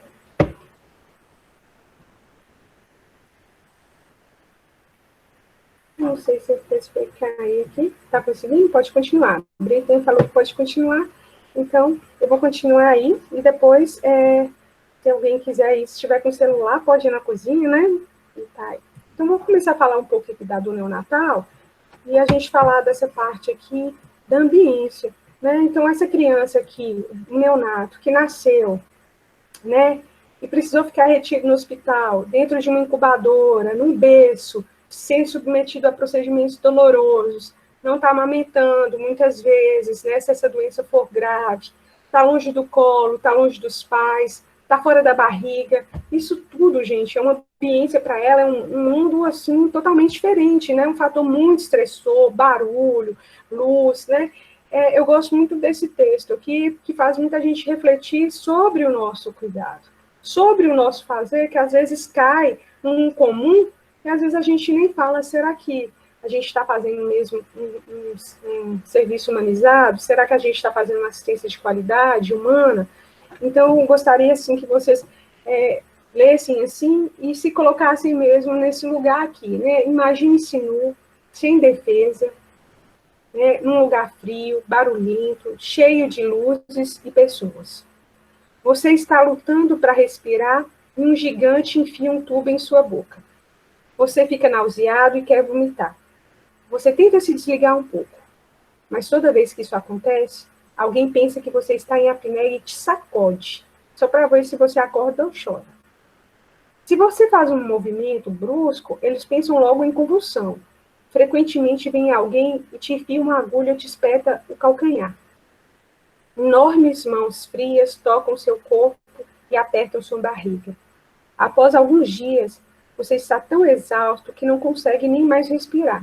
e você só pensa em dormir, dormir, dormir. Então, quando a gente vê, assim, essa parte aí do bebezinho na UTI neonatal, né, com tantos estímulos, com tantos procedimentos que eles têm, né, são crianças que são magnesiadas para olhar a glicemia, que estão entubadas, que precisam ser aspiradas, né, e essas crianças, muitas vezes, elas ficam em estado de exaustão, que elas ficam apáticas. Às vezes, ela vai estar ali tão exausta que ela não vai querer interagir mesmo, ela vai ficar ali apagando ali, como se fosse dormir. A gente pensa que ela está ótima, né, que está dormindo, mas às vezes ela está exausta. Então, a gente pensar assim, que, diferente do adulto, o bebê, né, principalmente o paciente neonatal, ele não fala, olha, aquela técnica de enfermagem, nossa, ela nem deu bom dia, vem com a cara amarrada, faz as coisas de qualquer jeito, uma mão pesada, uma brutalidade, parece que veio trabalhar com raiva. Né? O adulto, ele fala, olha, não quero mais que aquela mulher cuide de mim. Pode mudar, que eu não quero. Né? Então, eu posso também no adulto falar assim, ai, vai mais devagar, ou assim, não tá bom, ou eu tô com uma dúvida, o que é que você vai fazer mesmo, não entendi. O neonato, não. Ele tá lá, sem defesa, né, totalmente entregue ali na mão de um profissional, né, e ele não pode opinar, ele não pode questionar, ele, mesmo sem aceitar, é feito. Então, essa sensação mesmo ali que a gente fala assim, da responsabilidade que a gente tem quando cuida desses bebês. Né, é uma coisa mesmo para a gente refletir nessa importância. Né. Quando a gente fala que a dor ela tem efeitos curto prazo, que é a dor imediata. Eu furei o calcanhar do bebê para olhar a glicemia, ele sentiu dor na hora. E essa dor, né, vai aumentar a frequência cardíaca, a pressão dela, ela vai chorar. Então, a dor tem efeitos a curto prazo. Eu tenho dor, um efeito da dor a médio prazo. Então, eu estou ali sentindo dor. Aí, às vezes, você está ali sentindo dor, você não quer comer. Às vezes, você não quer ficar andando, você quer ficar quieto, né? Então, isso vai estar ali a médio prazo, está interferindo uma criança que fica mais desnutrida, uma criança que fica mais agressiva ou mais irritada, né? Então, eu posso ter o efeito dessa dor também a longo prazo, pode estar dando transtornos afetivos, emocionais, cognitivos aí nessas crianças. Então, a gente lembrar disso quando a gente estiver cuidando do bebê, né? Para a gente também modular isso. A gente falar assim, intervir na interpretação desse estímulo, na percepção dessa dor. Então, se eu estou com um bebezinho ali, gente, e eu conversar com ele antes do procedimento, ele já vai se organizando para aquilo. Né? O bebê escuta, com 20 semanas, o bebê já está com o sistema auditivo dele já está totalmente desenvolvido, né? Ele escuta, ele sabe qual que é a voz da mãe, qual que é a voz do pai, ele sabe que a voz, tem crianças assim que é tão engraçado que até que a enfermagem chega e dá boa noite, você já escuta o menino chorar lá no quarto só de ter escutado boa noite daquela pessoa. Então, assim, essa parte a criança, ela consegue mesmo reconhecer a voz, né? Então, quando a gente conversa com a criança antes do procedimento, mesmo se for prematuro, extremo, ela já está se organizando. Então, assim, olha, peraí, tem uma pessoa aqui, essa pessoa, já vi, não conheço essa voz, essa pessoa não é minha mãe, o que essa pessoa está fazendo aqui? Olha, essa pessoa me tocou, né? Vai acontecer alguma coisa, vou me preparar aqui, né, para o que vai acontecer. E depois que essa pessoa ficou, ela fica um pouco, ela acolhe essa criança, ela envolve ela, dá um colo, né? Então, essa criança, ela vai passar por esse episódio de dor de uma forma mais branda, de uma forma mais, assim, vamos falar assim, não leve, mas de uma forma mais organizada, né? Ela vai ter um conforto, ela vai ser consolada.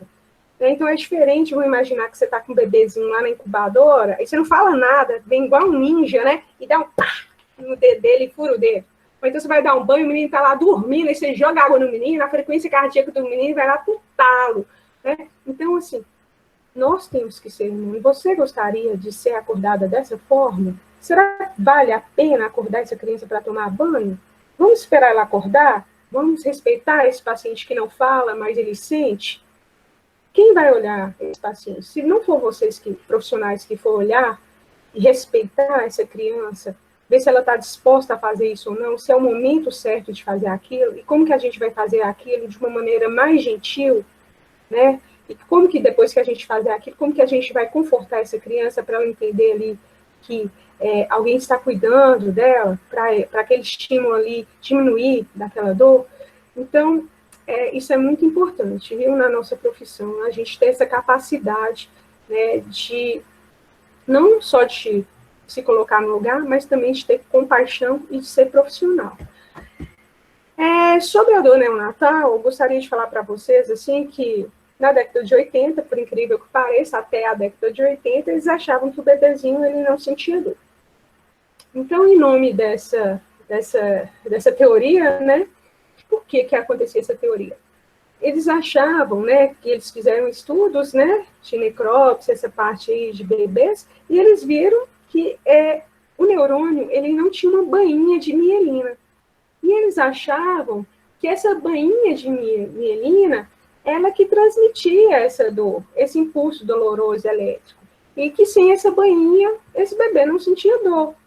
E isso era reforçado também, principalmente no prematuro extremo, que quando eles viam aí o bebê que nasceu ali nos primeiros dias de vida, às vezes você ia fazer mesmo uma punção no calcanhar ali de uma glicemia.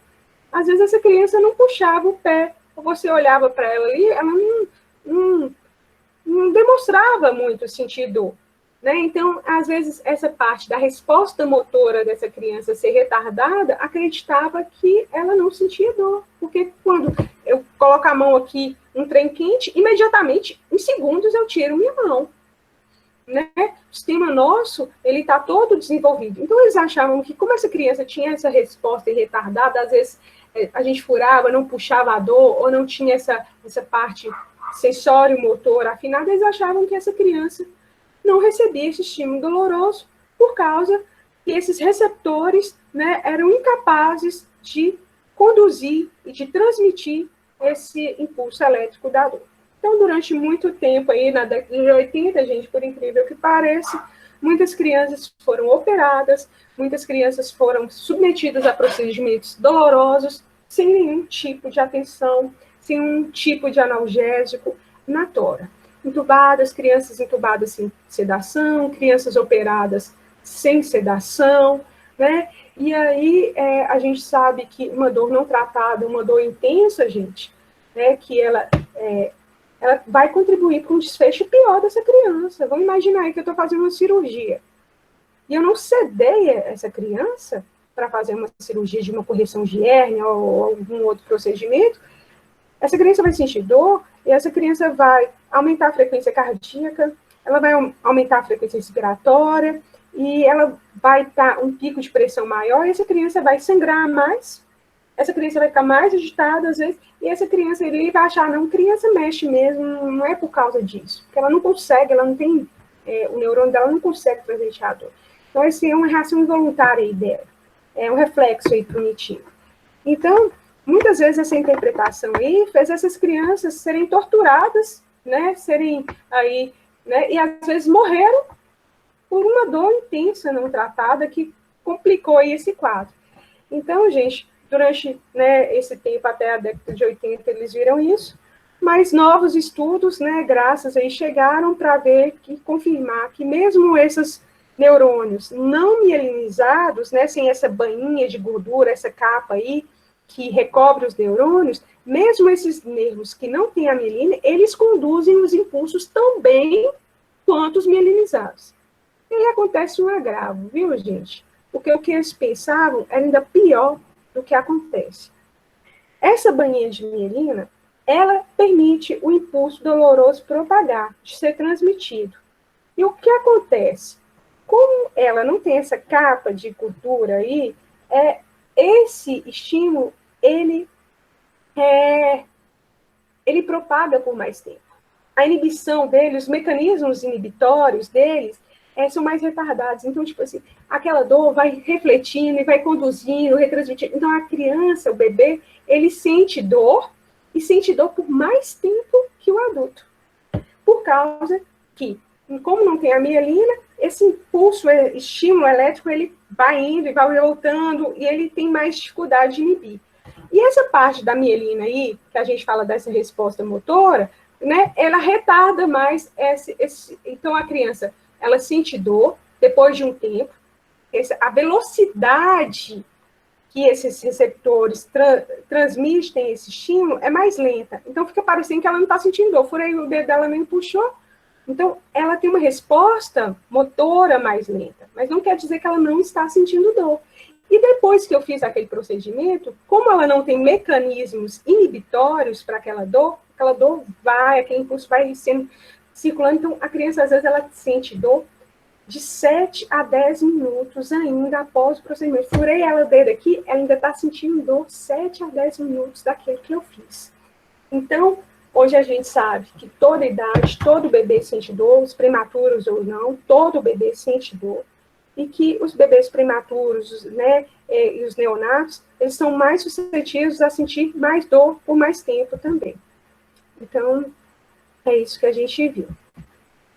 Só para a gente lembrar aí que a gente falou do efeito a curto, a longo prazo da dor, e a gente falar aí da UTI, que você imagina lá na UTI, né, vou chegar alguém lá de supetão, mexer com você, sem falar nada, é uma sensação é um suspense, né, um pânico ali, que você fica assim, nossa, tem alguém conversando ali, pode ser que venha em mim, né, então a criança fica num estado de alerta, num estado de estresse, muito à flor da pele, então aquilo ali, gente, vai aumentar o cortisol dela, né, e isso vai estar afetando o desenvolvimento cerebral dessa criança, porque essa criança está numa fase de ampliação de sinapses, né, de neurônios, e acaba que esse estresse, esse medo constante, às vezes essa parte aí de dor, né, vai afetar esse desenvolvimento neurológico dessa criança, viu? Então, se o cortisol, que é esse hormônio do estresse e da dor, né, se mantiver alterado por um longo período de tempo, que acontece esses bebês que ficam retidos na UTI neonatal, né, por vários dias, pode ocorrer um atraso de desenvolvimento cognitivo, do aprendizado, da fala dessa criança, da parte motora, né, dessa criança andar, conseguir encaixar peças, e social desses bebês. Então, várias investigações hoje, gente, vários estudos, têm correlacionado experiências adversas no período neonatal como um fator que predispõe ao surgimento de psicopatologias no adulto, problemas no desenvolvimento emocional na infância, problemas de interação com a família e com o meio social, e sensibilidade aumentada e sensibilidade crônica adulta. Então, o que a gente está falando aqui, além desse bebê sentir dor, né, e ter essas repercussões imediatas a longo prazo, perder peso, ter essa parte aí de não dormir direito, né, então vai prejudicar o sono, o conforto aí dessa dor, essa irritação, eu tenho consequências a longo prazo, né, coisas que vão afetar a parte cognitiva, emocional. Então, às vezes a gente escuta relatos, né, principalmente daquelas consultas de follow-up, daqueles bebês que foram prematuros, está ali naquela consulta, né, do pediatra, e já faz aquele acompanhamento ao longo dos anos, né, de crianças que ficaram hospitalizadas, né, bebês, que às vezes vai para a escolinha, morde o colega, aí fala para pedir desculpa, eles não se sentem culpados, eles não têm aquela empatia, né, às vezes a criança ali, ela tem mesmo uma, que a gente fala aí, uma psicopata, que a gente fala de psicopata, né, não se consegue ali sensibilizar com a dor do outro, não se consegue colocar na dor do outro, ela pode até desenvolver mesmo perversão, achar assim, a dor do outro não me sensibiliza, e eu faço a dor do outro, eu não peço desculpa, né, então isso vai afetar esse desenvolvimento social dessa criança, né? Essa falta de sensibilidade, e também essa reação aqui de um transtorno de ansiedade, um medo exacerbado, né, da dor aí, que pode acontecer também com essas crianças. Então, a gente pensar aí que é muito sério não tratar e não reconhecer a dor, porque isso tem consequências na personalidade, às vezes assim, na personalidade, na formação dessa pessoa, né, e no desenvolvimento. Então, isso é muito sério, né. Então, quais são as respostas aí se o bebê está sentindo dor, se ele não vai me falar? Então, aumenta a frequência cardíaca, frequência respiratória e pressão arterial. Queda de saturação. Já viu quando a gente, às vezes, sente dor ali, a gente hipoventila, prende ali a respiração, ou então dói quando respira. Então, assim, pode cair a saturação de oxigênio também nessa agitação. Então, eu só queria que vocês pensassem em dor, porque hoje a gente pensa em tudo, menos em dor. Então, se eu estou com um bebezinho lá na UTI neonatal, se eu estou com um bebezinho lá na pediatria, aí a frequência cardíaca começa a subir, eu falo, vixe, com febre. Olha o termômetro que esse menino está com febre. Quando essa frequência respiratória aqui começa a aumentar, a saturação começa a cair, a gente fala, vixe, está com secreção. Ou então, esse menino está mal posicionado. Olha lá esse menino. Então, a gente pensa assim, a saturação caiu, vamos aspirar as vias aéreas. A gente nunca pensa assim, né? A frequência desse bebê está subindo, pode ser dor. Pode ser febre, mas pode ser dor. A saturação desse menino está caindo. Pode ser dor, gente. Pode ser secreção? Pode, mas também pode ser dor. Então, quando a gente não lembra disso aqui, a gente pensa, não, vai aspirar, e às vezes o menino vai continuar agitado e vai continuar se debatendo, vai saturar mal, porque ele está sentindo dor, aí você vai lá e aspira ele, causa mais dor nele, né? E às vezes, muitas vezes, vai aspirar sem fazer analgésico nenhum. Então, aumento da pressão intracraniana, né? Se eu estou aumentando a pressão arterial, estou aumentando também essa pressão intracraniana, e principalmente nos prematuros, gente, se eu estou aumentando essa pressão intracraniana, eu posso levar a hemorragias, que esses vasos são muito finos, muito sensíveis, eles podem mesmo ter uma ruptura e eu tenho uma hemorragia intracraniana que pode levar a sequelas neurológicas. Tem vários graus de hemorragia intracraniana, mas se ela for extensa, vai comprometer essa criança aí para o resto da vida com sequela. Então, quando a gente fala no índice de hemorragia intracraniana, a gente está falando muito do manuseio dessa criança, no tratamento adequado dessa criança. Isso está muito relacionado à assistência que é feita na UTI neonatal, como que a gente manipula, se a gente está reduzindo o ruído, se a gente está deixando essa criança respeitando o limite dela, se a gente está fazendo os medicamentos, se ela está sentindo uma dor. Né, as alterações metabólicas que a gente viu aí, que o cortisol, ele fica aumentado, né, nessa parte de estresse, né, e eu também posso ter uma resposta catabólica ao lactato, né, mesmo dessa rigidez muscular, que pode dar cãibra também, que pode estar aumentando esse ácido lático aí também nesse tecido muscular, aí nessa respiração aí catabólica. Mudanças no fluxo da pele, aí vocês vão ver aí quando a gente está sentindo uma dor, está sentindo mal, a gente fica pálida, né, uma sudorese, fica uma palidez, né, o corpo fulano ficou branco, né, e no comportamento a gente vai ver o choro, a atividade motora e a expressão facial. Então, aqui a gente vê aqui um bebezinho com a sobrancelha aí abaixada, a testinha aí ampliada, essa fonte, os olhos bem fechadinhos, né, a boca aberta, a língua às vezes rígida para fora, né, então a gente é um sinal que esse bebê está me dando que ele está sentindo uma dor forte.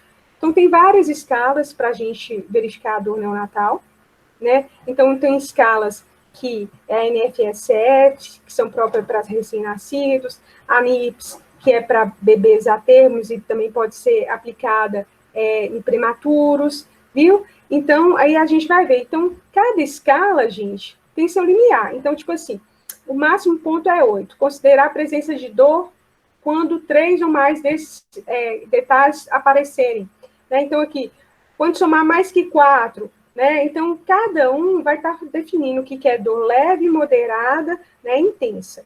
Então, a crise aqui, ó, gente, que é para pós-operatório em criança, então a gente vai ver aqui o choro, vai olhar se está usando oxigênio ou não, se tem aumentar a frequência cardíaca, a expressão facial, viu? Então, a gente vai estar pontuando aí. Tem uma escala também NPAS, que ela está sendo mesmo difundida mais atualmente, que eu tenho o basal, que é o normal, que é o esperado, e eu vou evitar tanto se dar demais, né, e quanto deixar essa criança sentindo uma dor. Então, gente, é aquela coisa assim, a gente vai tratar a dor, mas a gente sabe que o tratamento dessa dor em excesso, ele é maléfico para essa criança. Vai também estar tendo respostas aí sistêmicas, vai estar, às vezes, complicar o quadro dessa criança e ter efeitos também deletéricos que a gente não quer.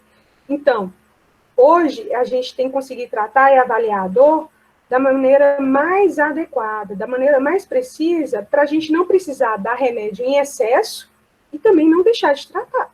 A gente não quer nenhum nem outro.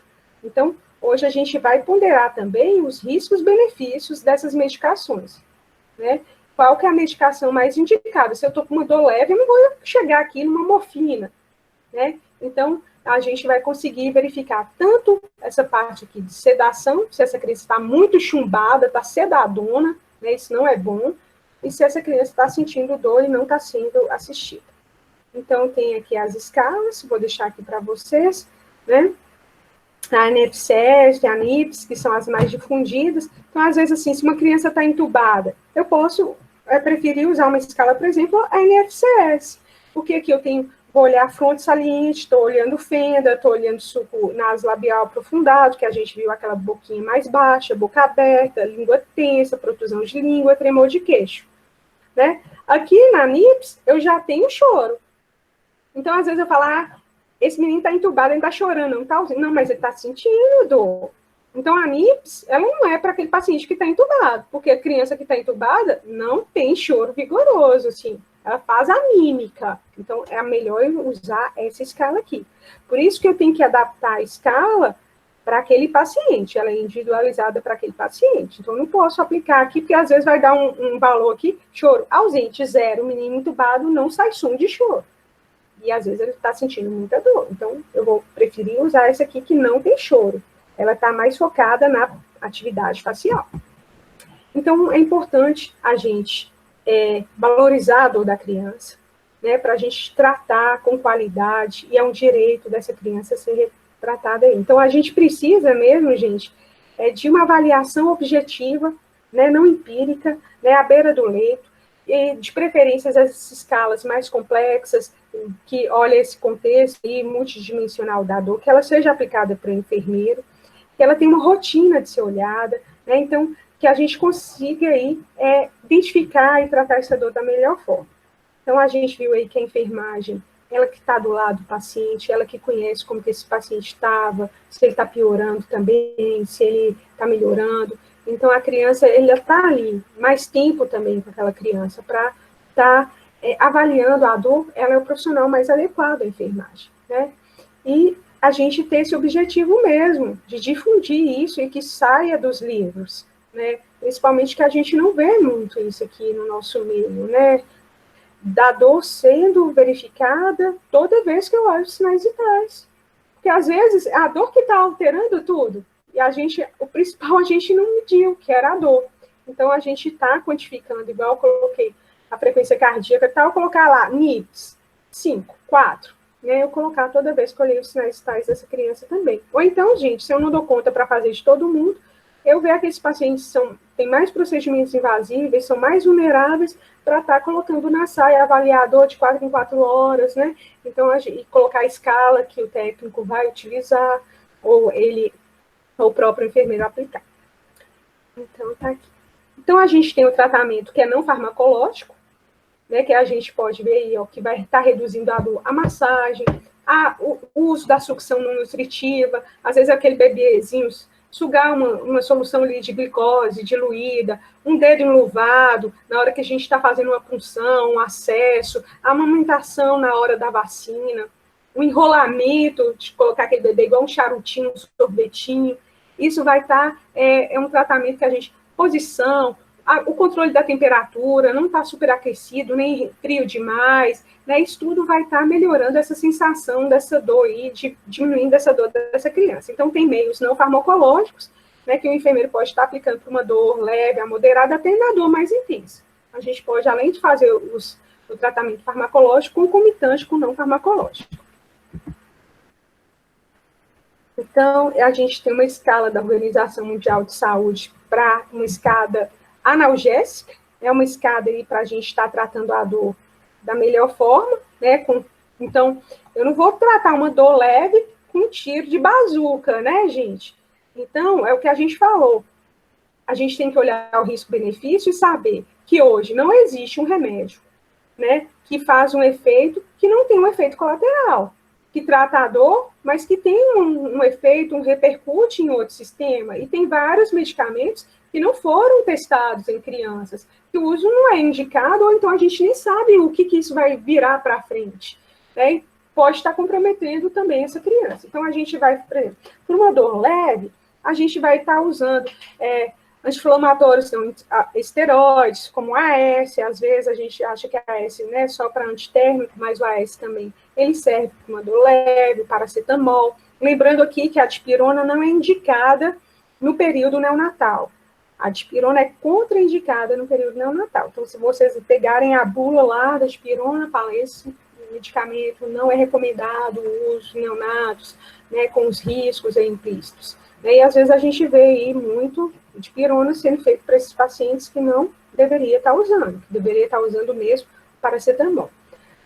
Para uma dor moderada, a gente vai usar opioides fracos, né? Às vezes a codeína, o tramadol, sabendo, gente, que esses medicamentos aqui também podem levar à depressão respiratória, e eu tenho que ter um suporte de oxigênio, ou um suporte aí de imunidade ali, para estar atendendo essa criança aí. Então, a velocidade dessa infusão, tudo isso vai estar interferindo aqui, às vezes, num efeito colateral, um efeito deletérico aqui. Então, administrar esse tipo de medicamento, né, a gente tem que ter uma precisão, né, da dose, né, muito rigorosa. Na dor intensa, aí, a gente vai estar usando os opioides fortes, que no caso a morfina, né, que pode levar a uma bradicardia, um PCR, uma parada respiratória, o fentanil também, que pode fazer uma bradicardia, que pode fazer rigidez de tórax, né, pode dar uma parada respiratória se eu fizer ele rápido, tem que fazer ele bem lento, na dose certinha, né, não posso fazer toda vez, então a gente tem que ponderar isso aí também. Então, tem esses tipos de medicamentos aqui. Só quero que vocês lembrem aqui, eu deixei uma escala aqui para vocês, das drogas, só para a gente falar um pouco das drogas sedativas. Então, a gente viu que a escada da OMS, tá aqui, como é que a gente vai tratar a dor? É uma escada analgésica, então, com opioides, com medicamentos aí, não esteroides, e com coadjuvantes aí, dessa parte. Agora, as drogas sedativas, gente, e quais são as drogas sedativas? Midazolam, de Impax, né, de azepam. Então, essas drogas sedativas, elas reduzem a ansiedade e a agitação. Ela tem uma resposta, às vezes, motora ali, que ela pode atuar, alguns, pode ter até uma atuação assim, né, mas ela reduz mais essa ansiedade, essa agitação, mas ela não reduz a dor, né, ela é indicação de sedação. Então, gente, nunca o sedativo, né, ele pode ser feito sem um analgésico. Por exemplo, eu vou fazer um midazolam associado a um fentanil.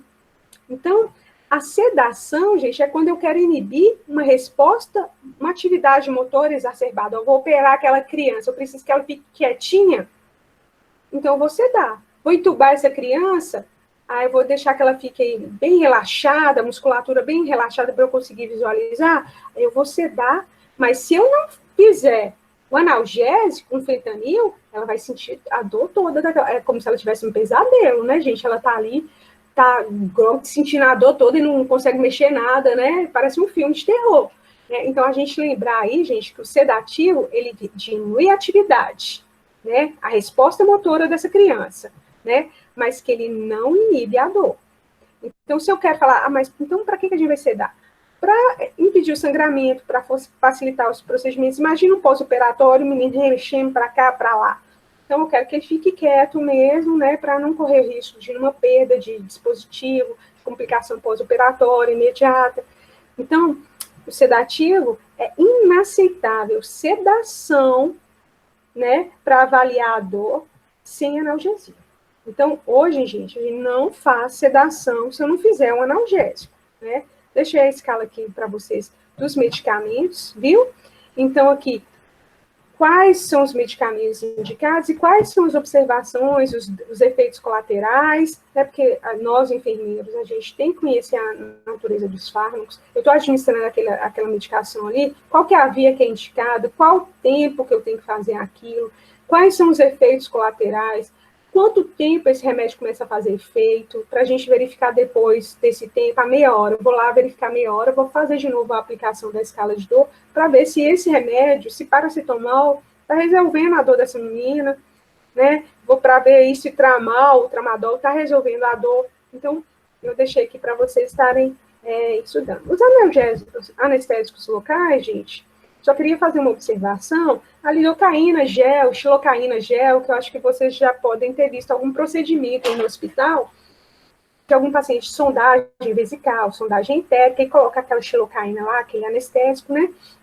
E em pacientes neonatos, ela é contraindicada, né? Então, essa xilocaína gel, como o nariz é muito vascularizado e a mucosa também, né, oral e a mucosa genital também muito vascularizada, e o bebê é muito pequeno, então se eu coloco a geleia lá, o bebê é pequeno, então eu posso estar tendo repercussões sistêmicas e não só locais. Então, pode ser que essa xilocaína gel pode estar causando uma arritmia nesse bebê. Então, ela não é indicada para uso em bebês, principalmente os bebês prematuros. Então, vou passar uma sonda na UTI neonatal, eu não vou passar xilocaína. Eu vou passar um sorinho fisiológico para lubrificar e vou verificar se a gente pode fazer uma medicação para dor, ver. Né? Por causa que eu não vou aplicar essa parte, né, do gel por causa desse risco aí de arritmias cardíacas. E lembrando também que tem uma toxina que pode ser liberada, eu vou deixar o artigo aqui para vocês, anestesia tópica em recém-nascidos prematuros, uma reflexão acerca da subutilização desse produto na prática clínica, né, quais são os riscos e quais os benefícios. Então, de uma enfermeira aí da UFMG, né, para vocês estarem acessando aí esse artigo, que é bem interessante, principalmente quem for trabalhar na prática com bebezinhos prematuros, com RNs, né, maternidade, alojamento conjunto, bem neonatal, para a gente estar dando uma olhada aí mesmo nessa anestesia tópica. A gente vai ver, gente, se eu pego o Arlie Wong, né, que é a referência que a gente tem de enfermagem pediátrica, vai falar muito de coisas que hoje, assim, a gente não tem acesso e a gente precisaria até de mais pesquisas em nossos meios, de anestésicos, sprays, para, tipo assim, vou fazer uma punção venosa. Aí eu dou um spray lá naquela pele daquela criança ali maior, e aquilo tem um efeito, e eu funciono ali naquela criança mais tranquilo. Então, a gente vê isso, assim, nos livros da década aí vamos falar aí de 90 e alguma coisa, né, de 2000, já falando desses anestésicos tópicos para crianças maiores, que os benefícios e quais são as vantagens. Mas, assim, na nossa prática, né, como eles são caros, como a gente não tem essa cultura, desse acesso aí, a gente precisa mesmo desenvolver, e como a gente não mesura a dor, né, eu não meço essa dor dessa criança, eu estou fazendo lá a punção, mas depois eu não estou medindo. Então, como essa dor é subtratada, às vezes a gente não pensa assim, gente, vamos comprar um anestésico spray e ver qual vai ser a repercussão, a qualidade dessa criança aí, como que ela se sentiu, foi bom, foi benéfico, né? Então, um dos desafios, né, que a gente tem hoje, implementar isso nos nossos serviços, a gente tem que vencer uma barreira. A gente tem que vencer uma barreira, a gente tem que avançar, né? Então, as dificuldades que a gente tem, né, para tratar a dor pelos profissionais de saúde, né? Hoje as barreiras, os desafios, é que os profissionais de saúde desconhecem o impacto da dor do paciente. É subestimação da dor do indivíduo. Ela vai dar conta, eu faço isso todo dia, então, assim, não deve doer muito, não, né? O subtratamento, a subprescrição, se eu avalio mal, às vezes eu vou dar para uma dor ali intensa, um medicamento, um paracetamol, um medicamento inadequado. Então, essa pauta, às vezes, de sensibilidade, esse desconhecimento, né, disso, e a falta de prática, né, de aplicar, a gente faz ter esse déficit aí no atendimento do controle dessa dor. Gente, eu vou terminando por aqui e vou falando com vocês aqui que essa atividade, eu já passei para vocês, é aquela que está anexada lá, então, está anexada lá a mesma atividade, viu? Então, eu queria também abrir o espaço para vocês aí, para fazerem perguntas, agradecer quem ficou até o final, e abrir o espaço aí para quem quiser perguntar alguma coisa. Tem alguém aí, gente? Pode falar no microfone, se está tudo bem, se a gente pode encerrar por aqui. Tudo bem que a Raíssa está aqui. Então, agradeço, gente, a participação de vocês. Assim que eu souber a data da prova, eu vou estar entrando em contato quanto antes, vou dar um tempo para vocês estudarem. E quero, assim, a mensagem que eu quero deixar dessa aula aí é que a gente ainda falta muito avançar no cuidado da dor da criança. Porque o adulto, ele vai lá, ele briga, ele fala que vai chamar a polícia, ele fala que não quer aquela mulher, ele fala que não vai deixar fazer aquilo com ele. E a criança não, ela está nas nossas mãos. Então, a gente tem que fazer as coisas, né, com a percepção, da melhor qualidade, e a gente falta muito isso, a gente tem que evoluir nisso. A gente está muito defasado em termos de enfermagem nesse aspecto, né? Você vê Portugal, é obrigatório, tem que ter todo o registro da dor, a gente não tem isso. Então, é importante a gente avançar nesses aspectos, né? Não achar, assim, que está tudo feito, que está tudo falado, sempre pode melhorar, sempre a gente pode reduzir a dor. Então, obrigada, gente, para quem ficou até o final. Bom resto de noite para vocês, bom final de semana que está perto. Se cuidem, beijos para todas, estou com saudades, viu? Qualquer coisa pode me chamar por e-mail, pode mandar um chat que a gente vai respondendo. Obrigada, gente, a gente encerrar por aqui.